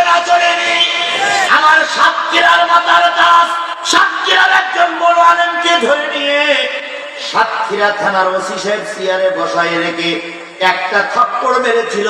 সেই থাপ্পড়ে চেয়ার থেকে আমাদের নেতা পড়ে গিয়েছিল। নেতার নামটা বলে আমি ছোট করব না। ওই নেতা সেদিন আল্লাহর কাছে বলেছিল, মালিক কেউ না দেখলে তুমি দেখেছ। মালিক তার নাম শুনেছে। সেই ওসি সাহেব এখন আর বাংলাদেশে নাই, সে বিদেশে দিয়ে আত্মগোপন করে আছে। ওসি সাহেবকে বলি আপনি সাতক্ষীরা আসুন, গরম চা আপনার জন্য অপেক্ষা করতেছে। কি চা? গরম চা নিয়ে আমরা খুঁজতেছি। কথা বলেন ঠিক না ঠিক? দিন চিরকাল একরকম যায় না, বাহাদুরি করেও না। আজকে সোমবার, আজকে শনিবার, কালকে কি বার? রবিবার। বারের যেমন পরিবর্তন হয়, দেশের পরিবর্তন হয়, সরকারের পরিবর্তন হয়, জাতির পরিবর্তন হয়, তার জ্বলন্ত প্রমাণ আমাদের চোখের সামনে। কথা কি বাড়াই বললাম না ঠিক বললাম? বিএনপি ক্ষমতাচ্যুত হয়েছিল, কিন্তু বিএনপি দেশ থেকে পালাই যায়নি। এরশাদ ক্ষমতাচ্যুত হয়েছিল, এরশাদ পালিয়ে যায়নি। বাংলাদেশ জামাত ইসলামের শীর্ষ নেতাদের ফাঁসিতে যুদ্ধ হয়েছে, কিন্তু জামাত শিবির পালিয়ে যায়নি। কথা বলে ঠিক যাবে কি? আর এই স্বৈরাচার ক্ষমতার থেকে নেতৃত্ব নীতি পালাইছে, আর সভাপতি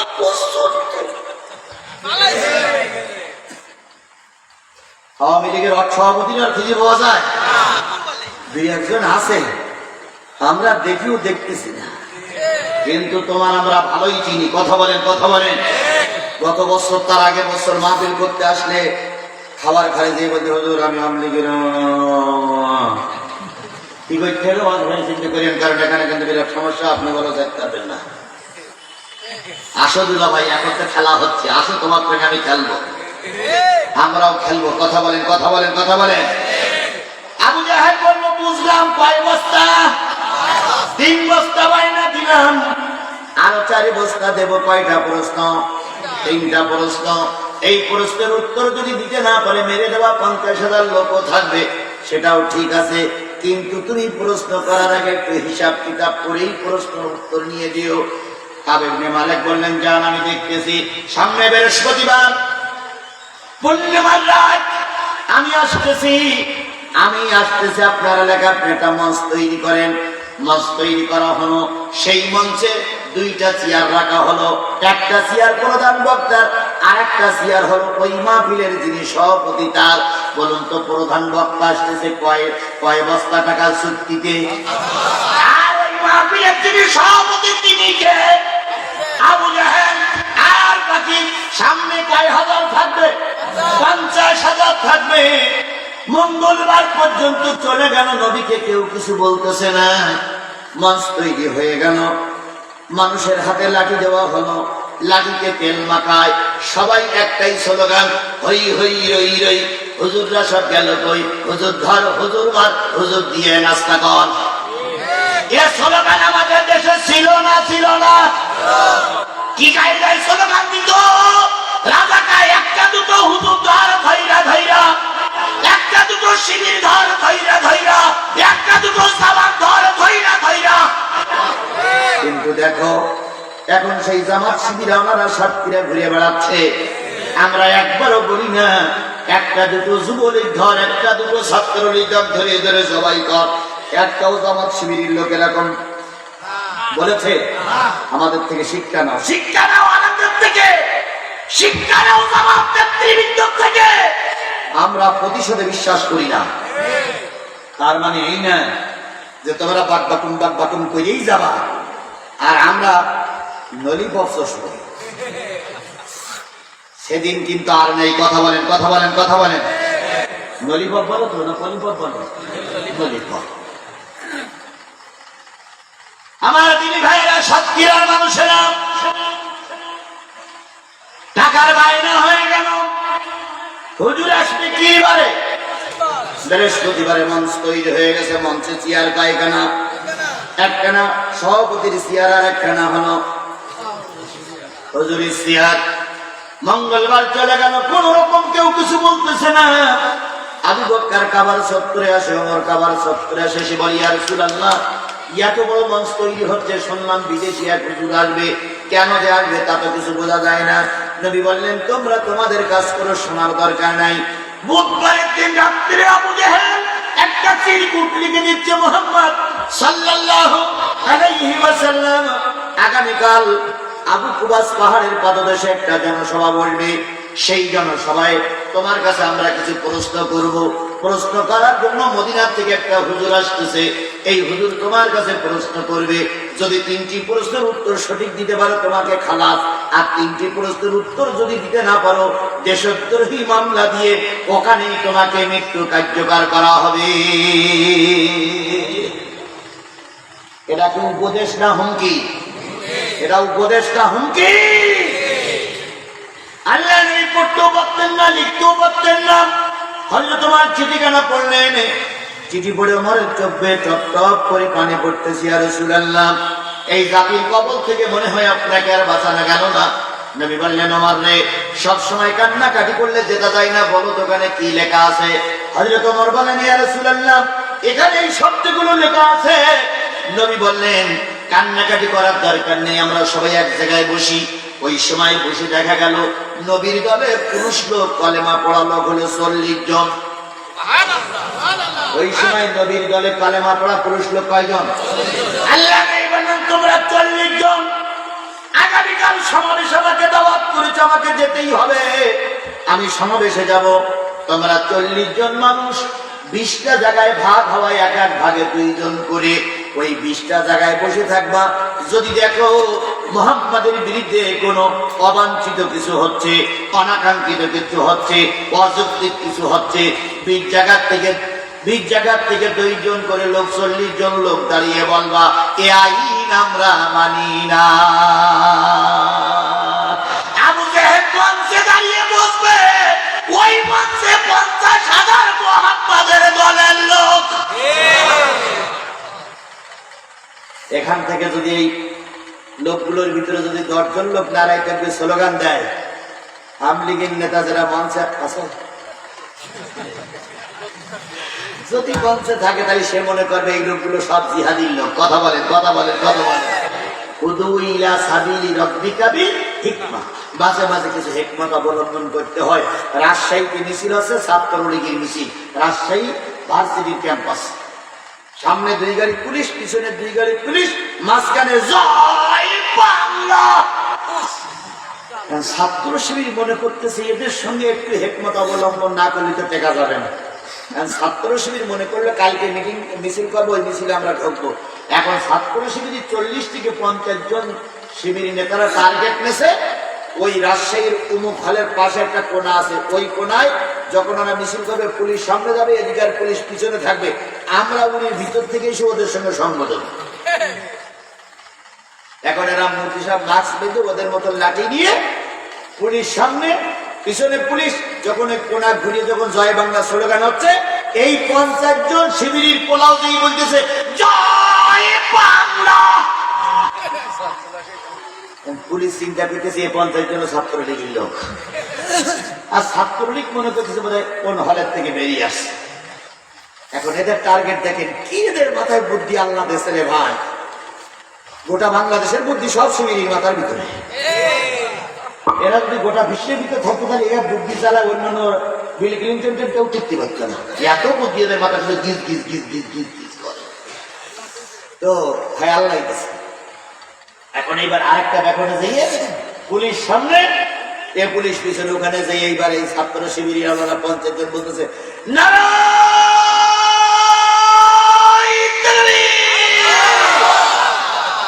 একবার দেশে তকবীরে একজন আর 49 জন আল্লাহু আকবার বলিস, আর 49টার মাথার ঘরে বাড়ি, তকবীরও শেষ, বাড়িও শেষ।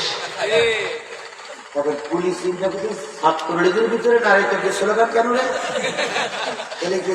ছাত্রলীগ আর শিবির কে এক, আর একবার স্লোগান দিয়ে আরেকটা বাড়ি, মোটামুটি 17-18 জন জায়গায় ছিল।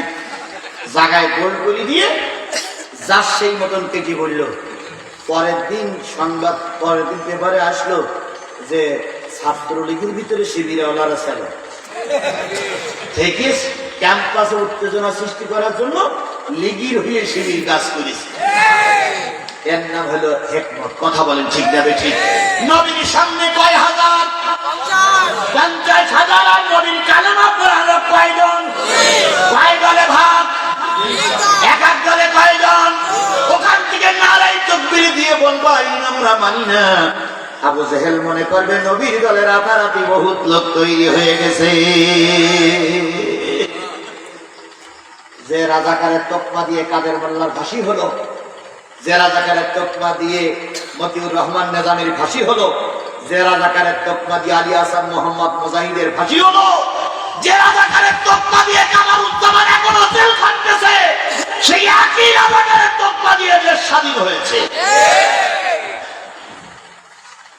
ঢাকা ভার্সিটি থেকে রাত 12টার পরে স্লোগান আসলো, তুমি কে আমি কে। কি আসেনি আসেনি আসেনি ভুলে গিয়ে চলবে? তুমি কে আমি কে। কে বলেছে? কে বলেছে? স্বৈরাচার স্বৈরাচার।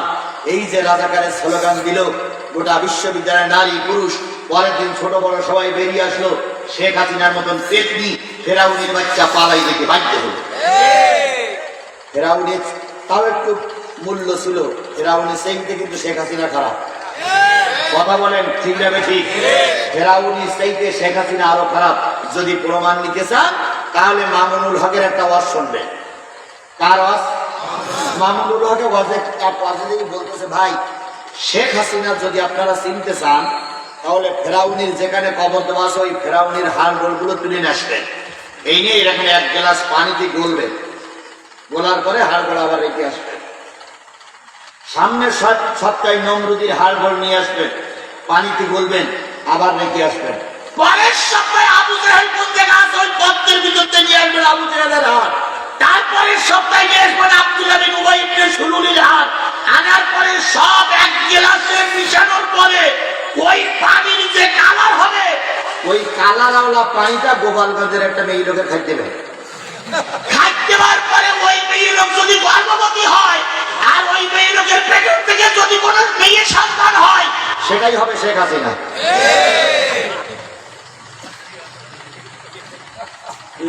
আমার না বলো, আমার বলে পীর পাশানের চিন্তা ভাবনা করতে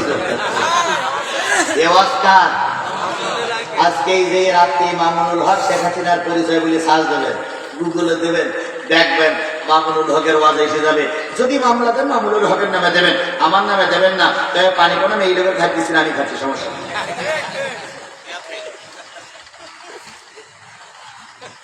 আমার ভাইয়েরা কথা আমি ভুলি নাই। কোন সূরার দিকে যাব? সূরা কমরের দিকে যাচ্ছি ইনশাআল্লাহ। জায়গায় মতন চলে যাবার থেকে চিন্তা ভাবনা করেন না, নিয়ত আমার ঠিকই আছে। এবার বলুন তো আল্লাহ রসুলের সামনে কাফেররা কয় হাজার, মুসলমানরা কয়শো? 40 জন। নির্ধারিত সময় এসে গেল, বিরাট মঞ্চ, চেয়ার কয়টা? প্রধান বক্তা সভাপতির চেয়ার। এইবার সব সভা বসে গেল। সন্ধ্যার পরের থেকে প্রথম ওলীদ ইবনে মুগীরা বক্তৃতা দিচ্ছে। ভাইরা আমার, বোনেরা আমার, আজকে রাসূলের এই মঞ্চে আসার কথা ছিল, আসে নাই। আগামীকাল মুহাম্মদ সাল্লাল্লাহু আলাইহি সাল্লামকে যেখানেই পাবে সেখানেই মেরে ফেলবে। আবু সুফিয়ান বলতেছে, মুহাম্মাদের পরে তোমার তো রাগ কেন? ওলীদ ইবনে মুগীরা বলতেছে, রাগ হবে না, আমার যে জন্মের দিন বাবা ঘরে ছিল না সে কথাও মুহাম্মদ সাল্লাল্লাহু আলাইহি সাল্লাম বলে দিয়েছে।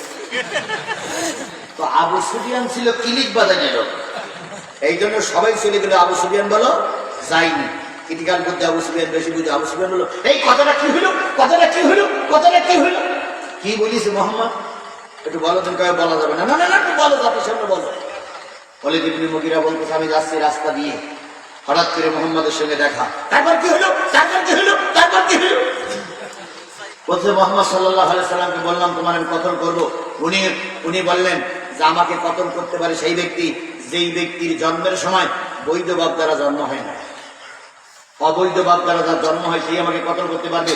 বৈধ বাপ হিন্দু হোক, খ্রিস্টান হোক, বৌদ্ধ হোক, নাসারা হোক, অজন্মা হোক, কুজন্মা হোক, বাপে যদি জন্ম দেয় সে আমাকে কোনোদিন মারতে পারবে না।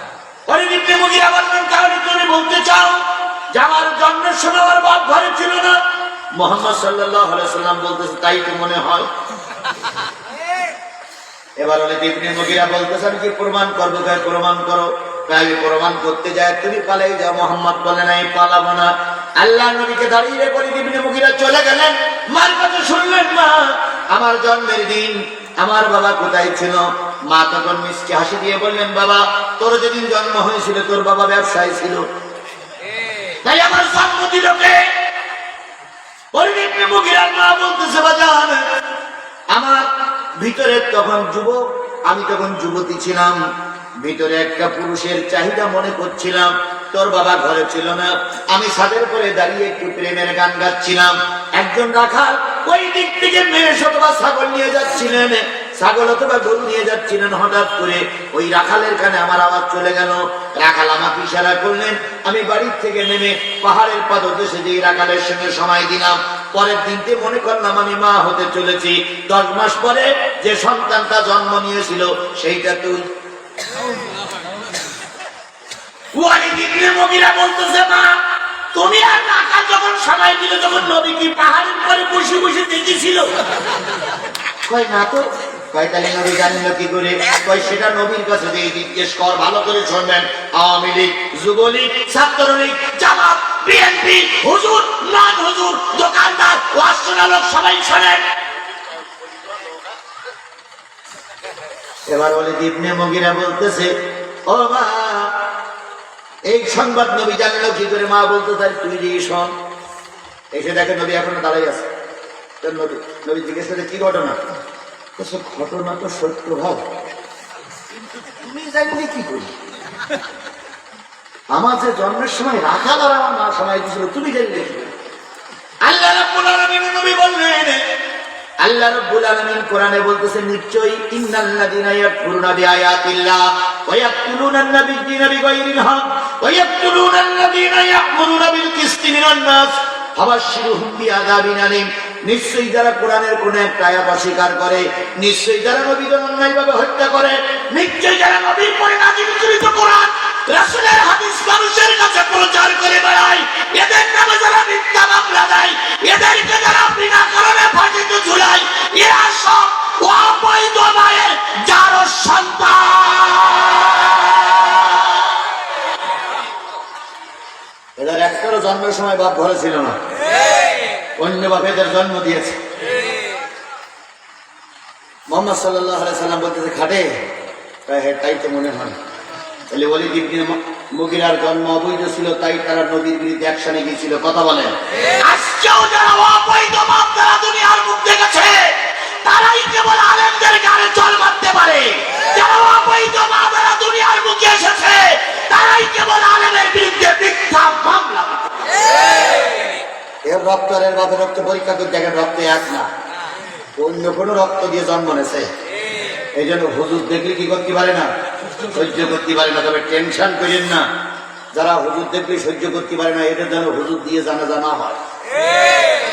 একা জানাজা শ্রীকৃষ্ণ দিয়ে করাতে হবে, কোনো হুজুর দিয়ে জানাজা হবে না। বাংলাদেশের একজন এমপি ছিল, নাম তার বাদল, এর জানাজা কিন্তু হুজুর দিয়ে হয়েছিল, কিন্তু অনেক কাহিনী বলবে 1 মিনিট। জাতীয় সংসদের এমপি ছিল, নাম তার কি? বাদল। বাদল একদিন ফ্লোরে বললেন, মাননীয় স্পিকার হুজুররা সব কুকুরির বাচ্চা। স্পিকার বললেন, কথাটা থামান, সব হুজুরদের আপনি গালাগালি দিতে পারেন না। বাদল বলতে স্পিকার সাহেব দেখেন না, হুজুররা নাফিল করবে রাস্তায় সাদা চায়, মসজিদ করবে রাস্তায় সাদা চায়, মাদ্রাসা করবে রাস্তায় সাদা, কুকুরের মতন ঘেউ ঘেউ ঘেউ ঘেউ ঘেউ ঘেউ, এরা সব কুকুরের বাচ্চা। এই কথাটা প্রচার হয়ে গেল। সিলেট কি চট্টগ্রামের এমপি ছিলেন, ওনাকে ওই এলাকার মানুষ সিদ্ধান্ত নিল, আমাদের দ্বারা যে হুজুরের কুকুরি বাচ্চা বলে গালিগালাজ দিয়েছে তার জানাজা হবে না, আমরা বলবো না। কিছুদিন পরে নেতা মারা গেল। নেতা মারা যাওয়ার পর বিরাট মাঠে নেতার লাশ। উনি ছিলেন একজন বীর মুক্তিযোদ্ধা। এখন ওনার লাশকে কাপড়ের কাপড় পরিয়ে টিওনো পুলিশ নিয়ে এসে ওনাকে রাষ্ট্রীয় সম্মাননা পদক দিচ্ছে, রাষ্ট্রীয় সম্মাননা দিচ্ছে।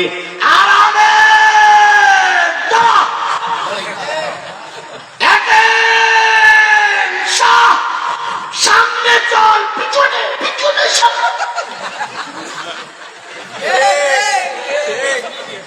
কি দেখেননি? দেখেননি? আর এমন জোরে পুলিশেরা সামনে দুই কদম পিছনে দুই কদম এসে ঘুরিয়ে আমল করে লাথি মারে, লাশ পর্যন্ত ধরম ধরম করে নাচতে। এরা কোন সম্মান দিতে দেখেছেন আপনারা? বীর মুক্তিযোদ্ধাদের সম্মান এভাবেই দেওয়া হোক। আর আমরাও চাই বীর মুক্তিযোদ্ধারা সম্মান পাক।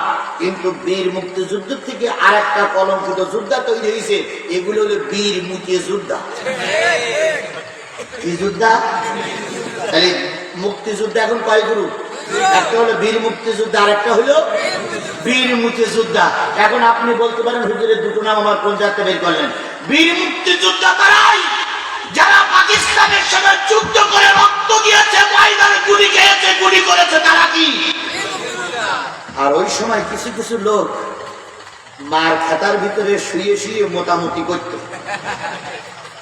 খেতায় মুক্ত, বালিশে মুক্ত, তারপরে বিছানা খাতা মুখে নষ্ট করতো। ওরাই এখন আওয়ামী লীগ সরকার থাকাকালীন ওরা কি হয়েছে? সনদ পাইছে। এরা হলো বীর মুক্তিযোদ্ধা। তাহলে কথা খাটে। এখন বাদল মারা গেছে, উনি প্রকৃত বীর মুক্তিযোদ্ধা কি বীর মুক্তিযোদ্ধা আমি জানি না। এখন ওনাকে সম্মান টম্মান দিয়ে বহুত লোক দাঁড়িয়ে আছে, কিন্তু হুজুর নাই। হুজুরের সব স্ট্রাইক করে চুরি করবে না। এখন পাশের মসজিদের হুজুর কাছে হুজুর নেতা মারা গেছে, জানাজায় আসেন। হুজুর বলতে আমার শাশুড়ি মারা গেছে, তার জানাজায় আমরা আগে শাশুড়ি না আগে নেতা।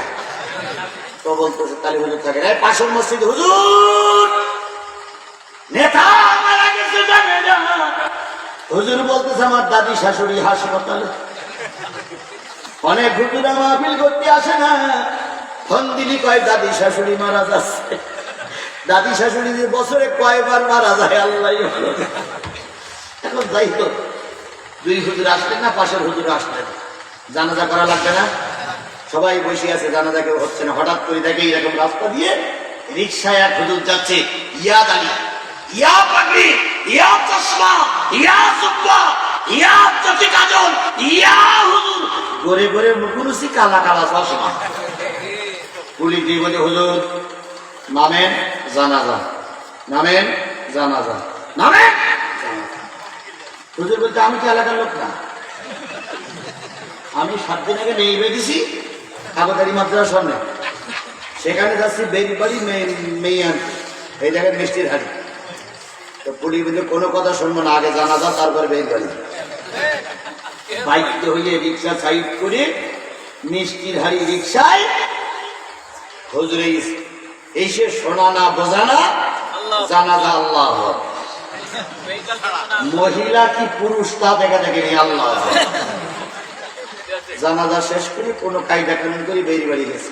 হুজুররা বিকেল বেলার ভিতরে সংবাদ পেয়ে গেছে যে আমরা কেউ জানাজা পড়িনি, কিন্তু বাইরে এক হুজুর জানাজা পড়ে আগর দাঁড়িয়ে গেছে।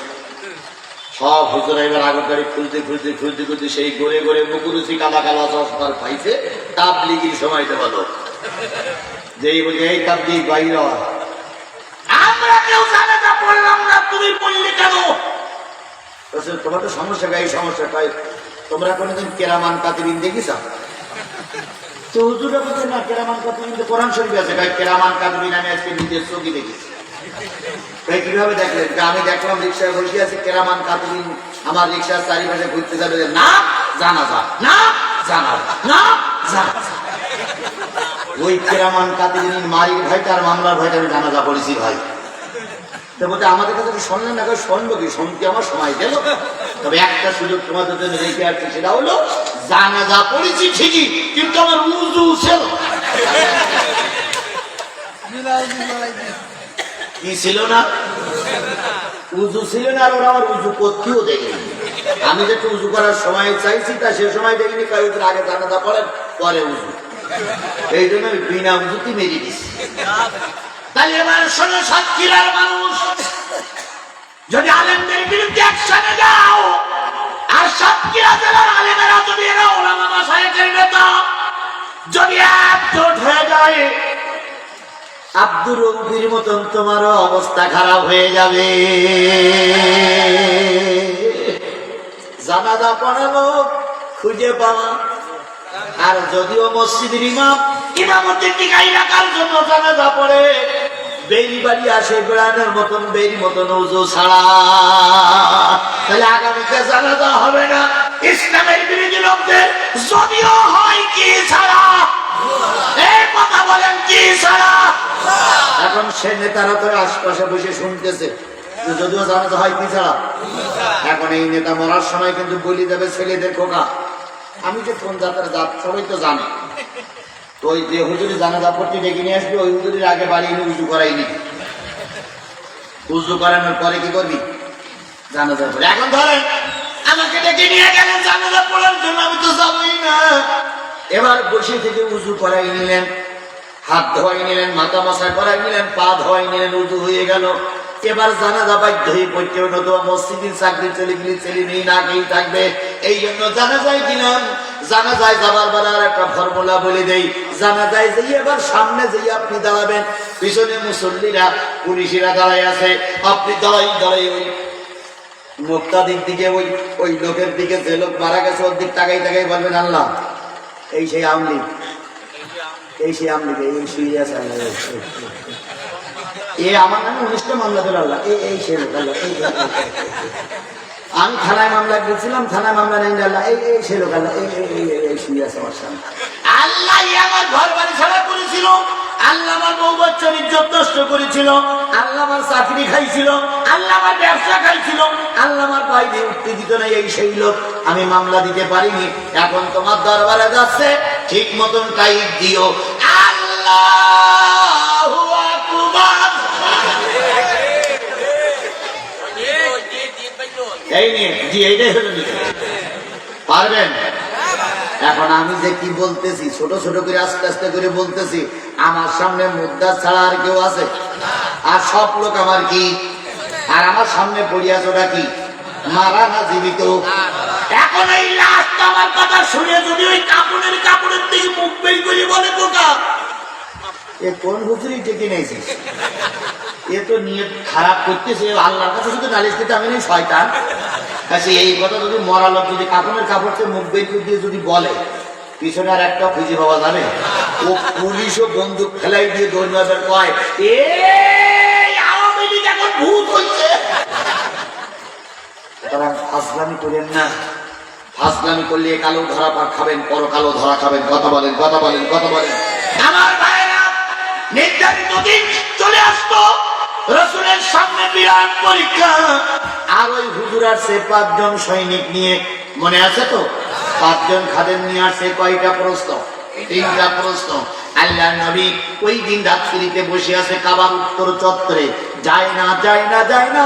ওয়ালিদ ইবনে মুগীরার বক্তৃতা শেষ, এবার আবু লাহাবের বক্তৃতা শেষ, এবার আবু সুফিয়ানের বক্তৃতা শেষ, আবু জেহেল বক্তৃতা করতেছে। সভাপতি ভাইয়ের আমার, বোনেরা আমার, মোহাম্মদকে ঠান্ডা মাথায় বললাম আমাদের বাহাসে এসেও আসলো না, সুতরাং কালকে মোহাম্মদকে যেখানেই পাবে সেখানেই হত্যা করবে। এবার আল্লাহর নবীকে জিবরিল এসে বললেন যে মোহাম্মদ সাল্লাল্লাহু আলাইহি ওয়াসাল্লাম ময়দান আপনার বিরুদ্ধে আস্ফলন করছে, আপনি ময়দানে যান।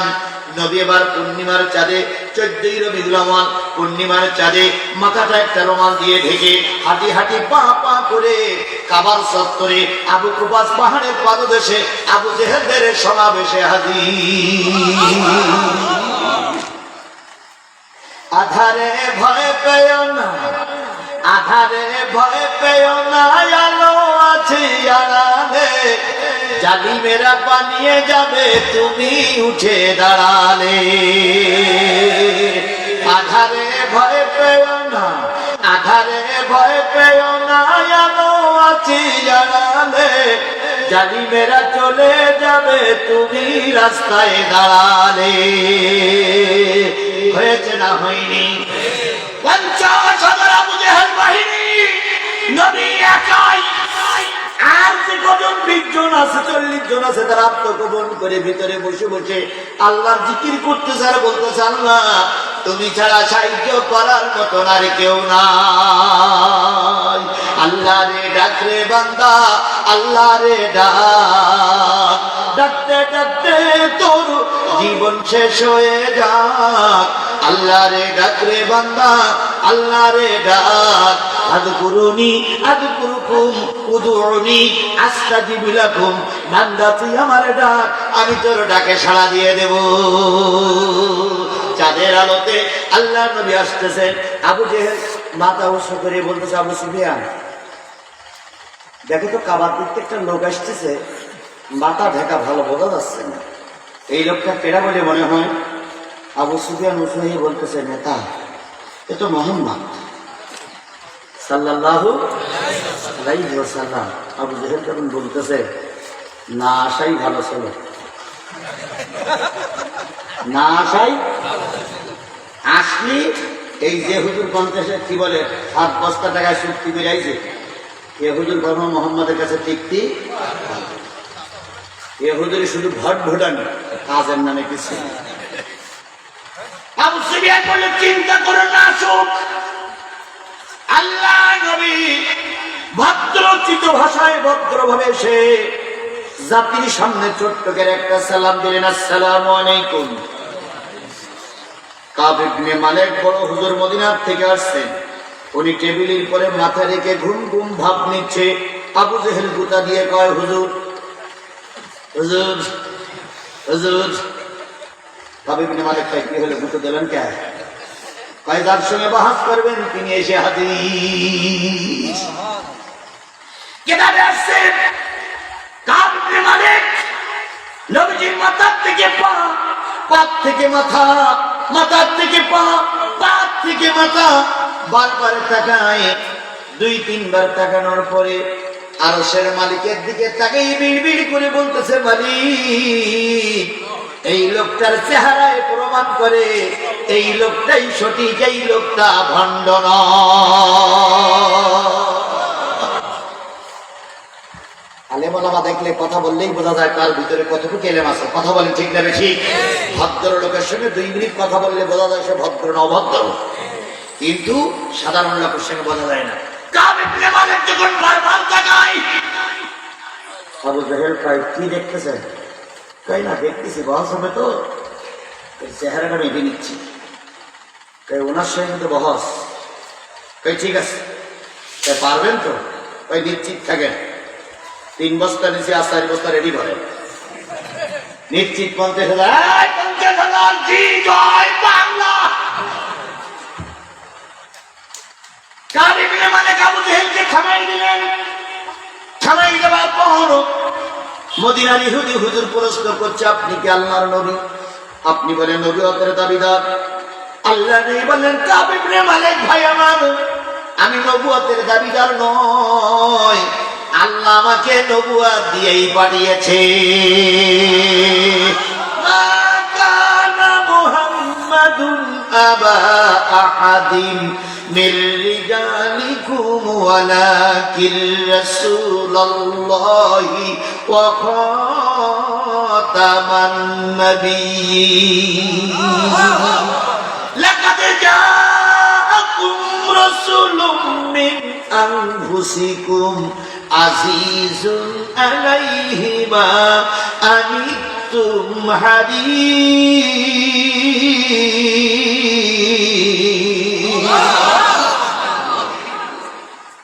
আমি আল্লাহর নবুয়তের দাবিদার নই, আল্লাহ আমাকে কি দিয়ে পাঠিয়েছে?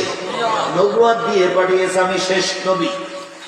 কাব ইবনে মালিক বলতেছে, যদি আপনি শেষ নবী হন, প্রত্যেক নবীদের আল্লাহ মুজিজা দিয়েছিল, আপনি একটা মুজিজা আমাকে দেখাতে পারবেন কি? যদি আপনি নবী হন, 3টি প্রশ্ন আপনার কাছে আমি করব, এই 3টি প্রশ্নের উত্তর আপনি দিতে সক্ষম হবেন যদি আপনি আল্লাহর নবী হন। আল্লাহর নবী তো চিন্তিত হলেন, নিশ্চয়ই তাওরাত জবুর ইনজিলের জ্ঞান এই ভদ্রলোকের আছে, তিনি যখন প্রশ্ন করবেন আমাকে সেইভাবে উত্তর না দিলে তো ধরা খেয়ে যেতে হবে। নবী যখন একটু চিন্তিত হলেন, জিবরিল পিছনে এসে বললেন, দোস্ত চিন্তা করবেন না, আল্লাহ আর আমি জিবরিল আপনার পিছনে অপেক্ষমান আছি। আমি জিবরিল আপনার ডানাতে আছি, আর সেই আপনার মাথার উপরে আছে কে? যাদের মাথার উপরে আল্লাহ থাকে তাদের কোনো চিন্তা থাকতে পারে না। যাদের হৃদয় আছে আল্লাহর ভয়, তারা কভু পথ ভুলে যায় না, তারা কভু পথ ভুলে যায় না। আল্লাহর প্রেম ছাড়া এই দুনিয়ায় কারো কাছে কোনো কিছু চাই না। রাতের আধারে যারা সেজদাতে রয়, দু চোখের অশ্রুতে নদী যেন বয়। ছলনার হাত চালি যতই আসুক, পিছনে ফিরেও তাকায় না। যাদের হৃদয় আছে আল্লাহর ভয়, তারা কভু পথ ভুলে যায় না। নবীমার বললেন, কাব ইবনে মালিক ভাই আমার, 3টি নয় 30টি, 30টি নয় 300, 300 নয় 3000, 3000 নয় 3 লাখ প্রশ্ন তুমি যদি করো, আমার আল্লাহ আমার সাথে আছে, আর জিবরিল আমার সাথে আছে, আমি প্রতিটা প্রশ্নের উত্তর দেব ইনশাআল্লাহ, ইনশাআল্লাহ। তাহলে আমি তোমার কাছে প্রশ্ন করব কয়টা? একটা হলো শরিয়া, আরেকটা মানবত, আরেকটা আধ্যাত্মিক। নবীজি বলেন, প্রশ্ন শুরু করুন। কাব ইবনে মালিক প্রশ্ন করবেন। আবু জেহেল কাব ইবনে মালিকের কাছে প্রশ্ন করার আগে কাব ইবনে মালিকের হাত ধরে বলতে, শোনেন 3 বস্তা টাকা নেছেন, না পারলে এখনো স্যালেন্ডার করুন, আর যদি পারেন তাই বুঝে যান। কাব ইবনে মালিক বলতে, আমি কোন হুজুর, ও মোহাম্মদ বোঝে না, আমি জগৎ বিখ্যাত হুজুর, হেলিকপ্টারে চড়ি, আমি হেলিকপ্টার হুজুর আছে না। কিছু কিছু হুজুর মানছে, তার এই কামার চেনো, আমি এই জানি, সেই জানি, এই করেছি, আছে না। যে মাছ বড় হয় সে মাছ নড়ে কম, যে মাছ ছোট সেই মাছ নড়ে বেশি। কথা বলেন। যে হুজুরদের ভিতরে এলেন কোন, তারা ফুটফটিনি করে বেশি, আর যারা প্রকৃত আব্দুল খালেকের মতন আলেম হয়, তারা মিসকে হাসি দিয়ে কথা বললে জাতি উপকৃত হয়। কথা বলেন। আর ফুটফুটিনি রাখা, এ করবো, সে করবো, এই করে সেই করে, এই করে দেখা গেছে কিছুই নাই করে, কিছুই করতে পারবে না। ফুটফাট যতই করবে, এই করবো সেই করবো, কিছুই করতে পারবে না। ইনশাল্লাহ আগামীর দেশ কোরআনের দেশ, ইনশাল্লাহ আগামীর সংসদ টুপি আমার সংসদ, যতই পাক পাতুম করো কিছু করতে পারবে না, কোরআন আনারা যাবেই ইনশাল্লাহ। এখন কাব ইবনে মালিক প্রশ্ন করার আগে বলতেছে, ভাই আপনি আমার চেয়ারে এসে বসেন। আবু জেহেল বলতে, ওই লোকেরা প্রশ্ন করে ঠোকানো তুমি আসলেন, আর ওই লোকের চেয়ারে এসে বসাচ্ছেন মানে? কাছে নেতা, চিন্তার কোনো কারণ নেই, বসাই মাইক দেব, বসাই দেব। আল্লাহ নবী চেয়ারে এসে বসলেন। বলেন তো, আল্লাহ নবী নিচে থাকবে, আর কাব ইবনে মালিকের মতন শয়তানরা উপরে চেয়ারে বসে থাকবে। পৃথিবীর সবাই মেনে নিলেও আমার আল্লাহ কখনো মেনে নেয় না।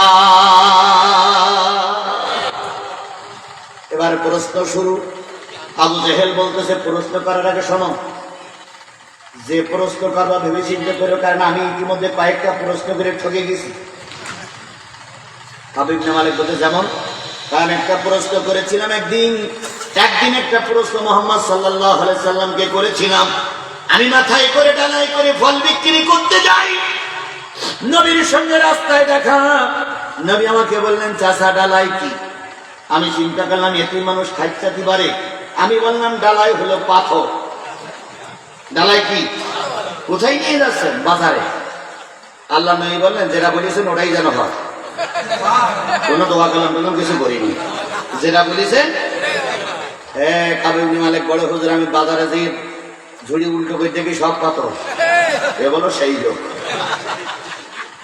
একদিন একটা পাথর আমি নুড়ি নিয়ে মুহাম্মদ সাল্লাল্লাহু আলাইহি সাল্লামের সামনে আসলাম। হাতের ভিতরে নাড়াই, আর গায়ের ভিতরে কি আছে বলো, তাহলে আমি কালেমা পড়বো। মুহাম্মদ সাল্লাল্লাহু আলাইহি সাল্লাম বললেন, আমি বলবো না, যেটা পাথরের ভিতরে হাতের ভিতরে আছে ওটা যদি উত্তর দেয়, সঠিক কথা বলে, তাহলে কালেমা পড়বেন। কয়, তাহলে আর কোনো কথা নেই। অমনি হাতের ভিতর থেকে পাথরের নুড়ি বলতেছে, আমি পাথর, কালেমা পড়তেছি, লা ইলাহা ইল্লাল্লাহু মুহাম্মাদুর রাসূলুল্লাহ। এ কিন্তু সেই নবী। প্রশ্ন করার আগে হিসাব কিতাব করে প্রশ্ন করেন। কয়, ঠিক আছে, আপনি যদি আল্লাহর নবী হন, তাহলে নবীদের হয় মুজিজা, আপনি আকাশের এই পূর্ণিমার চাঁদটা দ্বিখণ্ডিত করে দেখান। এটা হলো কি প্রশ্ন? শরিয়াত। শরিয়াত মানে কি? দেখা, যেটা দেখা যায়। আকাশের চাঁদ দ্বিখণ্ডিত হবে, এইটা সবাই দেখবে। আছে কয় হাজার? আর মোহাম্মদের দলের ভিতরে আছে কয়জন? 40 জন সহ, নেতারা সহ 50,000-এর বেশি লোক। তাদের সামনে প্রস্তুত কি?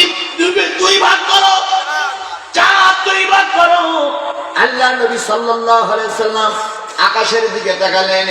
জিবরিল পিছন দিক থেকে বললেন, হাত উঁচু করুন, শাহাদাত আঙ্গুল উঁচু করুন, চাঁদ দ্বিখণ্ডিত হয়ে যাবে। আল্লাহ নবী চাঁদের দিকে তাকাই বললেন, চাঁদ, এই নেতারা আমাকে হয়তো চিনতে পারিনি, কাব ইবনে মালিকের মতন বড় হুজুর চিনতে পারিনি, কিন্তু তুমি আল্লাহর একটা মাখলুক, তুমি জানো আমি আল্লাহর নবী। আজকে যদি তুমি আমার কথা না শোনো, জাতি আমাকে পাগল বলবে, মিথ্যুক বলবে। দয়া করে ইসলামের সাথে চাঁদটা দ্বিখণ্ডিত হয়ে যাও। চাঁদ বলার সাথে সাথে কম্পন শুরু হলো, দুই ভাগ হয়ে গেল। কুবাস পাহাড়ের পাদদেশে দুইটা চাঁদের খণ্ড দুই দিকে পড়ে গেল। আরো জোরে বলা যাবে না সুবহানাল্লাহ? আরেকটু জোরে বলা যাবে না সুবহানাল্লাহ? আবু জাহেল নিজের চোখে দেখতেছে চাঁদ কি হয়ে গেছে। এবার আসুন কোরআনে যাই। এতক্ষণ কোরআনে যাওয়ার প্রেক্ষাপট তৈরি করলাম। এবার আল্লাহ বলতেছে,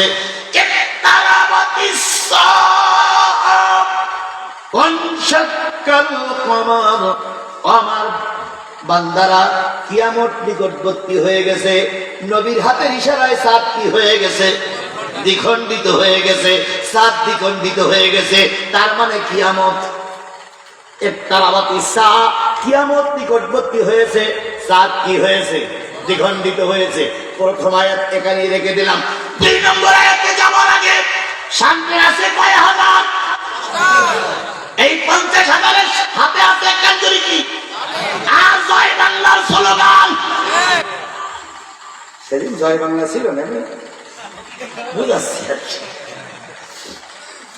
এখন এবার ওরা স্লোগান দিচ্ছে, দুই পাশে চাঁদ পড়িয়ে আছে। ওই সময় দার্শনিক, ইতিহাস যারা লিখেছে তারা বলে 40 মিনিটের মতন আকাশের চাঁদ ছিল না। ওই নাপিয়ে করে লাইটের ব্যবস্থা ছিল না। 40 মিনিট চাঁদ যখন দুই ভাগে বিভক্ত, সামনে আছে কয় হাজার? এরা 50,000 স্লোগান দিয়েছে। আবু জেহেল, চাঁদ জায়গায় লাগাও। পূর্ণিমার রাত অন্ধকার করে তুমি মজেদা দেখতে চাচ্ছ, চাঁদ লাগা। নতুবা এই নাকি মুহাম্মাদের মাথার পরে ফেরানো নিয়ত করেছিলাম। এই নাকি কিন্তু আবু জেহেল আর 50,000 আছে, প্রত্যেকটারে ক্ষমা করবো না। আবু জেহেল মুহাম্মাদের পায়ে ধরে ধরে বলতে, বাহ কি হুঙ্কার দেখেছিস ভাই? যে হুঙ্কার দেবে তোমার বিরুদ্ধে, সেই হুঙ্কার এখন আমার বিরুদ্ধে দেখছে। বাবা পিছনেও লোক চলে গেছে, তুমি বাবা 7টা জায়গায় লাগাই দাও, নতুবা এরা আমার পিটাই শেষ করে। বাবা আমি আর বেদরে থাকবো না। সুবহানাল্লাহ বলবেন না? আল্লাহ নবী সাল্লাল্লাহু আলাইহি ওয়াসাল্লাম চুপ। জিবরিল বললেন, দোস্ত জানি এদের কপালে ফি কুলুবিহিম মারাদুন ফাযাদাহুমুল্লাহু মারাদা, এদের অন্তরে মোহর মেরে গেছে। তবু এই জাতির কল্যাণের জন্য তোমাকে কাজ করা লাগবে। সব জায়গায় লাগাই দাও। এবার আল্লাহ বললেন, চাঁদ জায়গায় লাগো। আল্লাহ রাব্বুল আলামিন যখন চাঁদকে জায়গায় লাগাই দিচ্ছেন, তখন নবী বলতেছেন দ্বিতীয় আয়াত,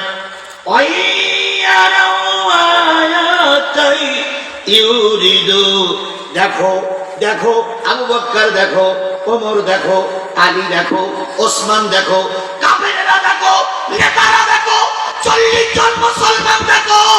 আল্লাহর কি নিদর্শন, আমার রাসূল আমি কি মুজিজা।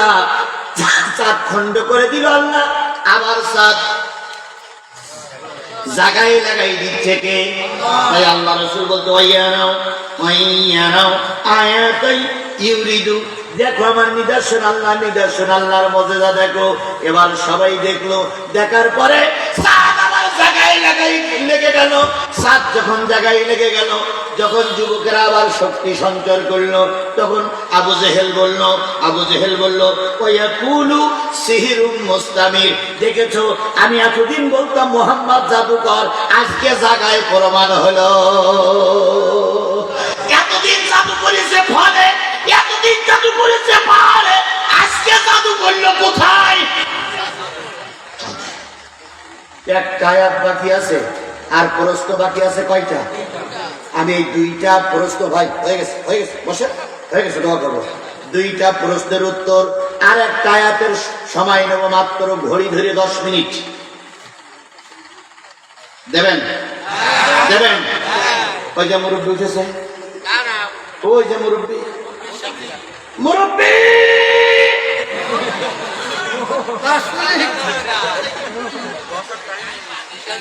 10টা মিনিট পাওয়া যাবে না? পেশাব লাগুক পাইখানার 10টা মিনিট বন্ধ করো। হয়তো মনে করতেছেন হুজুরি আরো আশপাশ মাহফিল আছে, কোনো দুঃখ নেই।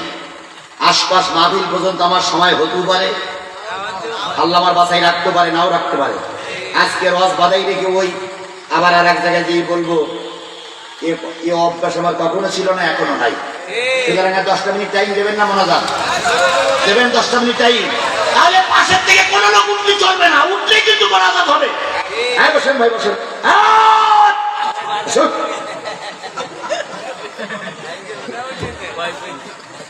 আল্লাহ হেফাজত করুক। সবাই নিরাপ আছে না ভাই? কথা বলার পরিবেশ আছে না? এখন বাজে কটা? লোক সব ঘরে থাকার কথা, কিন্তু এখন তো ময়দান আছে, আছে না? এখন দেখেন কত লোক দাঁড়িয়ে আছে। সুতরাং আর 10টা মিনিট দেবেন না? দেবেন না? দেবেন না? হয়ে গেছে, একটু কথা বলার সুযোগ করে দেন, আল্লাহ কবুল করে। আমার ভাইয়েরা, একটাই হাত বাকি, আর দুইটা প্রশ্ন করতে বাকি। আবু জেহেল বলল, দেখো দেখো, নবী মজেদা এতদিন পর্যন্ত দুনিয়ায় দেখাইছে, এখন কোথায় মজেদা দেখালো? চাঁদে মজেদা দেখানো। এবার হুজুরের মতো, হুজুর তুমি যে পারবা না, ও আমি আগের থেকেই ঠিক পাইলাম। এখন এই নেই যখন ফেলাইছে। দ্বিতীয় প্রশ্ন, শোনেন নেতা, দ্বিতীয় প্রশ্নের উত্তর দেওয়ার মতন শক্তি পৃথিবীতে কোনো হুজুরই নেই। তাই কেমন? দেখেন আমি প্রশ্ন করি কি, তো মোহাম্মদ সাল্লাল্লাহু আলাইহি ওয়াসাল্লাম শরিয়াতের প্রশ্নের উত্তর দিলেন, শরিয়াত আমরা দেখলাম চাপটি হয়ে গেল, বুঝলাম। এবার বলুন তো, আপনি যদি আল্লাহর নবী হন, আমার ছেলে মেয়ে কয়জন? যদি আপনি সত্যি নবী হন, আমার ছেলে মেয়ে কয়জন বলেন? একই প্রশ্ন, মারুফাতি প্রশ্ন। আচ্ছা বলুন তো, নবী বাড়ি মক্কায়, আর নেতা আসছে কোথা থেকে? 500 মাইল দূরের থেকে আসছে। এসব ও ছেলে মেয়ে কয়জন এগুলো জানবে কি করে? আমি যদি বলি ভাই সাতক্ষীরার মানুষ, আমার ছেলে মেয়ে কয়জন, তা আপনারা বলবেন ওদের আপনার 2টো ছেলে আর একটা নেই। আমি তখন বললাম হয়নি।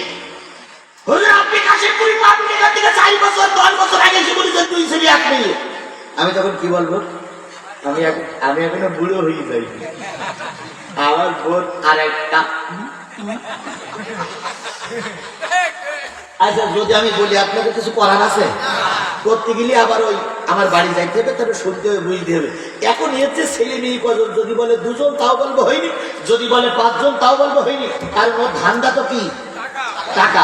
ওর ধান্দা টাকা, ও কিভাবে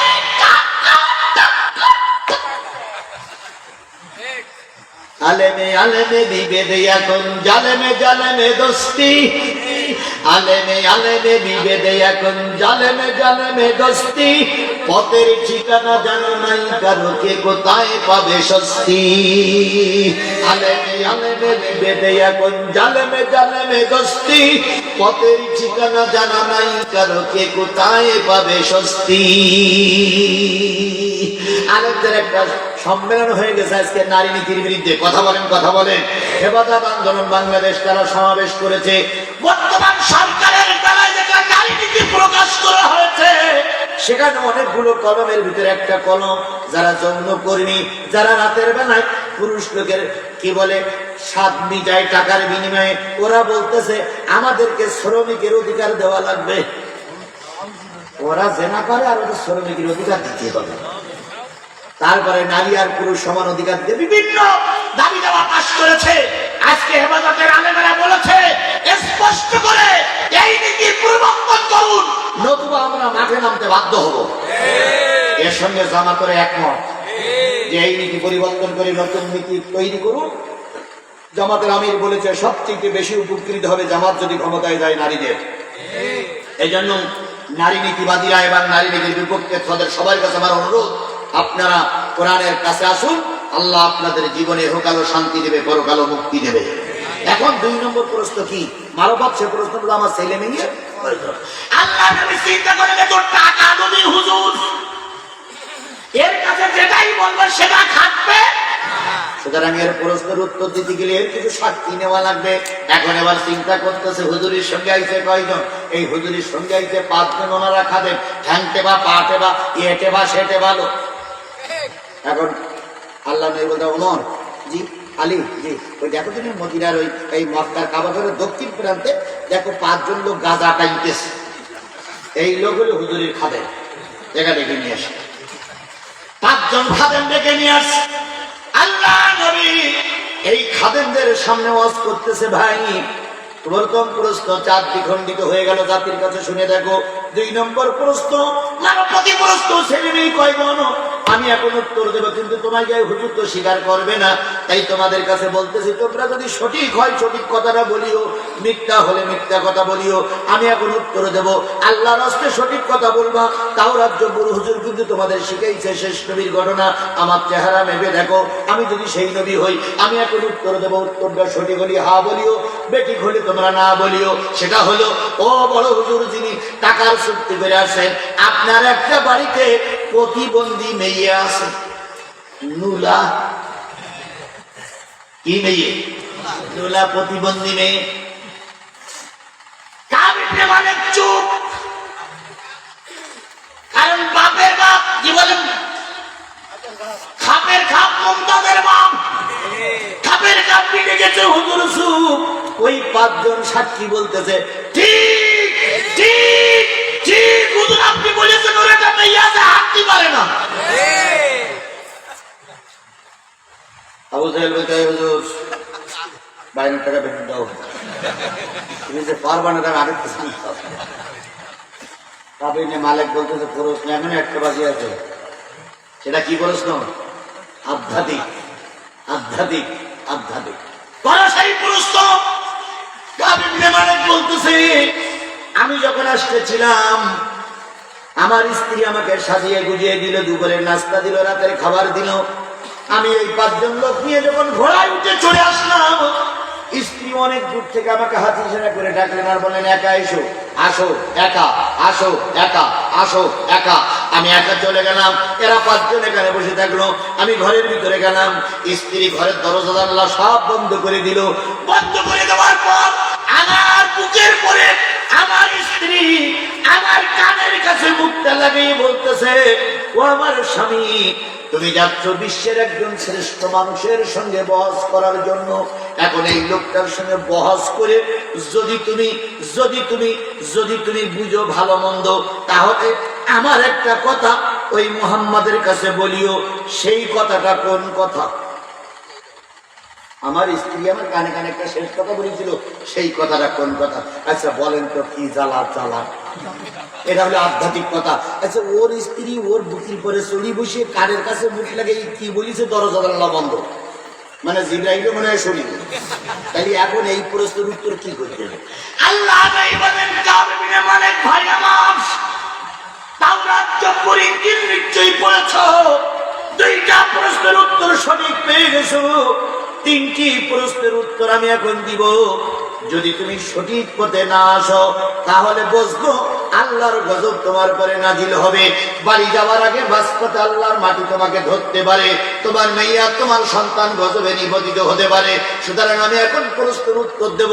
যদি তোমার স্ত্রীর কথা সঠিক হয়, তাহলে আমাকে অ্যান্সার দিও। হ্যাঁ।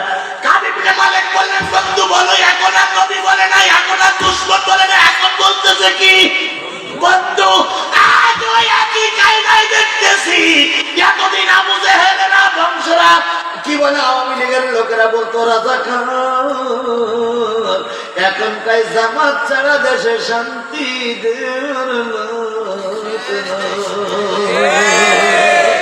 ভান্দে পড়িয়া বাগান।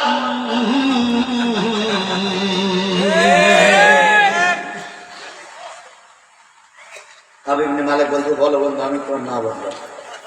তখন বলতেছে, তোমার স্ত্রী কানে কানে মুখ লাগিয়ে বলেছিল যে মুহাম্মদ সাল্লাল্লাহু আলাইহি ওয়াসাল্লাম সঠিক হয়, আর মুহাম্মদ সাল্লাল্লাহু আলাইহি ওয়াসাল্লামের কাছে প্রশ্ন করে যদি জানেনি শেষ নবী, আসার সময় হাত কান ধরে বলিও আমার এই প্রতিবন্ধী নুলাম এইটা যেন ভালো হয়ে যায়, কারণ নবীদের দোয়া আল্লাহ কি করে না, ফিরাই দেয় না, কবুল করে। সুতরাং দোয়া চেয়েছিল, আমি তোমার মেয়ের জন্য অন্তর খুলে দোয়া করেছি, ভাই আমার বাড়ি যেই দেখবা নুলা মেয়ে ভালো হয়ে গেছে।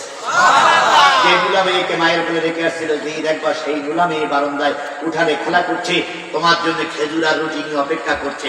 কাব ইবনে মালিক বললেন, আবু জাহেল বাইনার টাকা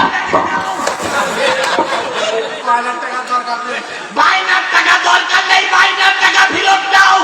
আমি এতক্ষণ বহাস করে বুঝেছি এই লোক হলো শেষ নবী। আরেকটু জোরে বলবেন না সুবহানাল্লাহ, আরেকটু জোরে বলা যাবে না সুবহানাল্লাহ। বাইনার টাকা ফেরত দেওয়া হলো। কাব ইবনে মালিক হাত কানা দিয়ে বলতেছে, বন্ধু আমার কালেমা পড়ে তোমার দলের লোক বানায়া দাও। আজকে বাংলাদেশের জন্য এরকম সুসংবাদ, সেটা হলো যে হুজুরে এতদিন ফতোয়া দিয়ে আসছিল আমাদের ইসলামের নাম কি ভেরান্ত ফেরকা জামাত ইসলাম যেখানে মারা যাবে সেখানে কবর দিলে সেখানে ঘাস হলে গরুর দুধ খাওয়া যাবে না, সেই হুজুরে এখন ফতোয়া দিচ্ছে জামাত ইসলামের সঙ্গে আমরা সবাই একমত, আগামী নির্বাচনে ভোটের বাক্স হবে সবাই এক। কাব ইবনে মালিকের মতো অনেক হুজুরা ইসলামের ছায়া বলে এসেছে, বাকি আছে সাতক্ষীরার কাশেমপুরের মানুষ। তাহলে গোটা বাংলাদেশ যখন এক হয়েছে কোরআনের রাজ কায়েম করার জন্য, তখন কি কাশেমপুরের মানুষ দূরে থাকবে? তাহলে আগামী নির্বাচনে কোরআনের পক্ষে থাকতে হবে। কারা কারা রাজি আছেন? কারা কারা আছেন রাজি? দুই হাত উঁচু করে দেখান। আল্লাহ আমাদের সবাইকে কবুল করুক। ও ভাই মোনাজাতটা করে যাই ভাই, বাপ মা কবরে তো আছে, একটু মোনাজাতটা করে যাই ভাই, হয়ে গেছে। আগামী নির্বাচনের আগ পর্যন্ত একটা ইসলামী সঙ্গীত সকলের মুখোমুখি থাকবে, বলে দেবো সেটা। এবার যেখানে সেখানে ভোট দেব না ভাই, ভাই এই কথা বলে মুরব্বি বাবা বসে। এবার যেখানে সেখানে ভোট দেব না ভাই, এবার যেখানে সেখানে ভোট দেব না ভাই, ভোট দেব ভাই সেইখানেতে আল্লাহ রাজি হয়, যেথায় রাসূল খুশি হয়, যেখানে সেখানে। এবার যেখানে সেখানে ভোট দেব না ভাই, ভোট দেব ভাই সেইখানেতে আল্লাহ রাজি হয়, যেথায় রাসূল খুশি হয়, যেখানে সেখানে। ভোট হলো ভাই দেশের লাগি, ভোট হলো ভাই দেশের লাগি বিরাট আমানত, ও জায়গাতে ভোট দিলে ভাই হবে খেয়ানত। এবার দেশ বাঁচাতে দিন বাঁচাতে, এবার দেশ বাঁচাতে দিন বাঁচাতে সদা সজাগ থাকা চাই, যেখানে সেখানে ভোট দেব না ভাই। বলেন এবার যেখানে সেখানে, এবার যেখানে সেখানে ভোট দেব ভাই সেইখানেতে আল্লাহ রাজি হয়, যেথায় রাসূল খুশি হয়, যেখানে সেখানে। আল্লাহ আমাদের কবুল করুন, আমিন। তাহলে একটা আয়াত বাকি আছে না? কাব ইবনে মালিক মুসলমান হয়ে গেল, আবু জেহেল বাহিনী কি খুশি? এবার আবু জেহেল বাহিনী দেখেন কি করতেছে।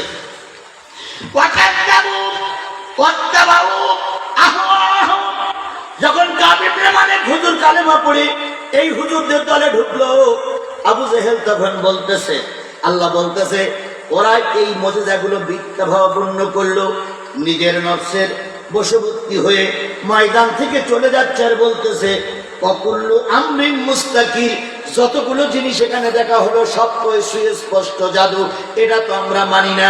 আবু জেহেল তার লোকজন নিয়ে যখন চলে যায়, সামনে মুসলমান আছে কতগুলো। এবার মুসলমানরা বলতেছে ইয়া রাসূলুল্লাহ, আবু জেহেলের বাহিনী বলে পালাচ্ছে। পিছন দিক থেকে একজন বলতেছে পালা রে পালা, জলদি পালা, নইলে তোদের গলায় জুতোর মালা। পালা রে পালা, জলদি পালা, নইলে তোদের ঘরে ঝুলবে তালা। হুজুর আসে বাতিল তো কাঁপছে, নবী আসে বাতিল তো কাঁপছে, এবার হবে প্রতিশোধের পালা। পালা রে পালা, জলদি পালা, নইলে তোদের গলায় জুতোর মালা। এই স্লোগান তুলে আমলিক আবু জেহেলের মতন পালাইছে নবীর দলে। এখন সবাই কথা বলেন ঠিক না বেঠিক? আরে এখন আবু জেহেল মুনাফিক উতবা সাহেবরা পালাইছে, নবীর উত্তরসূরিরা বাংলাদেশের আনাচে কানাচে কথা বলেন ঠিক না বেঠিক? এই জাতীয় সংসদে কোরআনের রাজ কায়েম করতে গেলে কয়শো সিটির দরকার? 151টা সিট। 151টা সিটির ভিতরে আমাদের সাতক্ষীরা আছে কয়টা? 151টা সিটির ভিতরে 146টা আসন যদি ফেল করে আমাদের কোনো দায় দায়িত্ব নেই, কিন্তু সাতক্ষীরার 4টা আসন যদি ফেল করে আমাদেরকে আখেরাতে কৈফিয়ত দেওয়া লাগবে। সাতক্ষীরার বক্তাদের বলি, ছোট বক্তা হও আর বড় বক্তা হও, গোটা সাতক্ষীরার মানুষ, গোটা বাংলাদেশের মানুষ জানে সাতক্ষীরার 4টি আসন কোরআনওয়ালাদের জন্য রিজার্ভ। আমরা এই রিজার্ভ ফান্ডটা যদি কাজে লাগাতে না পারি, আগামীতে গোটা বাংলাদেশের সাতক্ষীরার বক্তাদের আওয়াজ হয়তো বন্ধ হয়ে যাবে। এই জন্য সব বক্তা, সব নেতা কর্মীদের কাছে আমার উদাত্ত আহ্বান, পায়ে ধরে বলতেছি, আগামী নির্বাচনে যে যাই বলুক টুপিওয়ালাদের জাতীয় সংসদে পাঠাবো, এখানে কোনো ছাড় চলবে না। সবাইকে একমত? সবাইকে একমত? আজকে থেকে নারী পুরুষ যারা যারা ওয়াজ শুনলেন সবাইকে কাজে লাগাতে হবে। যদি মুহাদ্দিস আব্দুল খালেক ভোটের কেন্দ্রের থেকে শোনে যে আমি পাস করতে পারিনি, হাজার হাজার আলেমের ওস্তাদের মুখটা যদি মলিন হয়, আমার আল্লাহর মুখ মলিন হবে, আমার রাসূলের মুখ কবরে বসে মলিন হবে। আপনারা কি রাসূলের মুখ মলিন করতে চান? আল্লাহর গজব নিতে চান? তাহলে আজকের থেকে এই মুহূর্তে এইখান থেকে বসে শপথ নিতে হবে, যত যাই হোক না খেয়ে থাকি, মামলা খাই, যা করি, আলেমদের গলার মালা পরিয়ে, ফুলের মালা পরিয়ে ঘরে আনবো। আল্লাহ সেই দিনটা যেন আমাদের দেখার তৌফিক দান করুন। আরেকটু জোরে বলেন আমিন। লা ইউমিনু আহাদুকুম, রাসূল বলেছেন তোমাদের কেউ মুমিন নয় যতক্ষণ পিতা মাতা, আত্মীয় স্বজন, ভাই বোনদের চাইতে রাসূলকে বেশি ভালোবাসতে না পারবে। সেই ভালোবাসার নিদর্শন আমরা সামনে দেখাবো ইনশাআল্লাহ। আল্লাহ আমাদের কবুল করুন, এই মাদ্রাসাকে কবুল করুন, এই প্রতিষ্ঠানকে কবুল করুন। আগামী দিনে আবার দেখা হবে যদি সব ঠিক থাকে। বাউ খোলাওয়ালারা এখন আমার সঙ্গে আজকে সারাদিন যোগাযোগ করিনি, ওদের বৃষ্টির কারণে মাহফিলটা বন্ধ হয়েছিল, আগামীকালকে ওদের ডেট দেওয়া ছিল। যদি বাউ খোলা কত দূর, যদি ওনারা যোগাযোগ করে, ওনাদের কেউ আছেন এখানে? নাই। যদি ওনারা যোগাযোগ করে আর আগামীকালকের মাহফিল যদি হয়, দলে দলে যোগ দিবেন। যদি না হয়, ওনারা এখনো যোগাযোগ করে দিবেন, ডাইরেক্ট বলতে পারছি না। যদি না হয় তাহলে আগামী 5 তারিখ আমার তেভরি মাহফিল আছে। গত বছর, তার আগের বছর, গত 10 বছরে সাতক্ষীরা আমার মধ্যে ঢুকতে দেয়নি। এসপি সাহেব বলেছিলেন, হুজুর বাইরে পড়ে যা পারে করেন, সাতক্ষীরা ঢুকেন না, তাহলে আপনিও মরবেন আমরাও মরবো। সেখান থেকে আমি সাতক্ষীরা ওয়াজ করতাম না, এখন সেখানে এসপি সব গায়েব হয়ে গেছে, এখন আমরাই বাঁচবো। কথা বলে ঠিক না বেঠিক? এই জন্য কালকেরটা হবে কিনা আমি 100% বলতে পারছি না। যদি 5 তারিখের তেঘরিটা হয় তাহলে আপনারা জেনে নেবেন। আমাদের মনিরুজ্জামান ভাইয়ের কাছে নাম্বার আছে, নেতাদের কাছে নাম্বার আছে, জেনে নিতে পারবেন। আল্লাহ কবুল করুক। আমা তৌফিক ইল্লা বিল্লাহ। সূরা ফাতিহা ইখলাস শরীফ পড়ি সবাই। বিসমিল্লাহির রহমানির রহিম। সভাপতি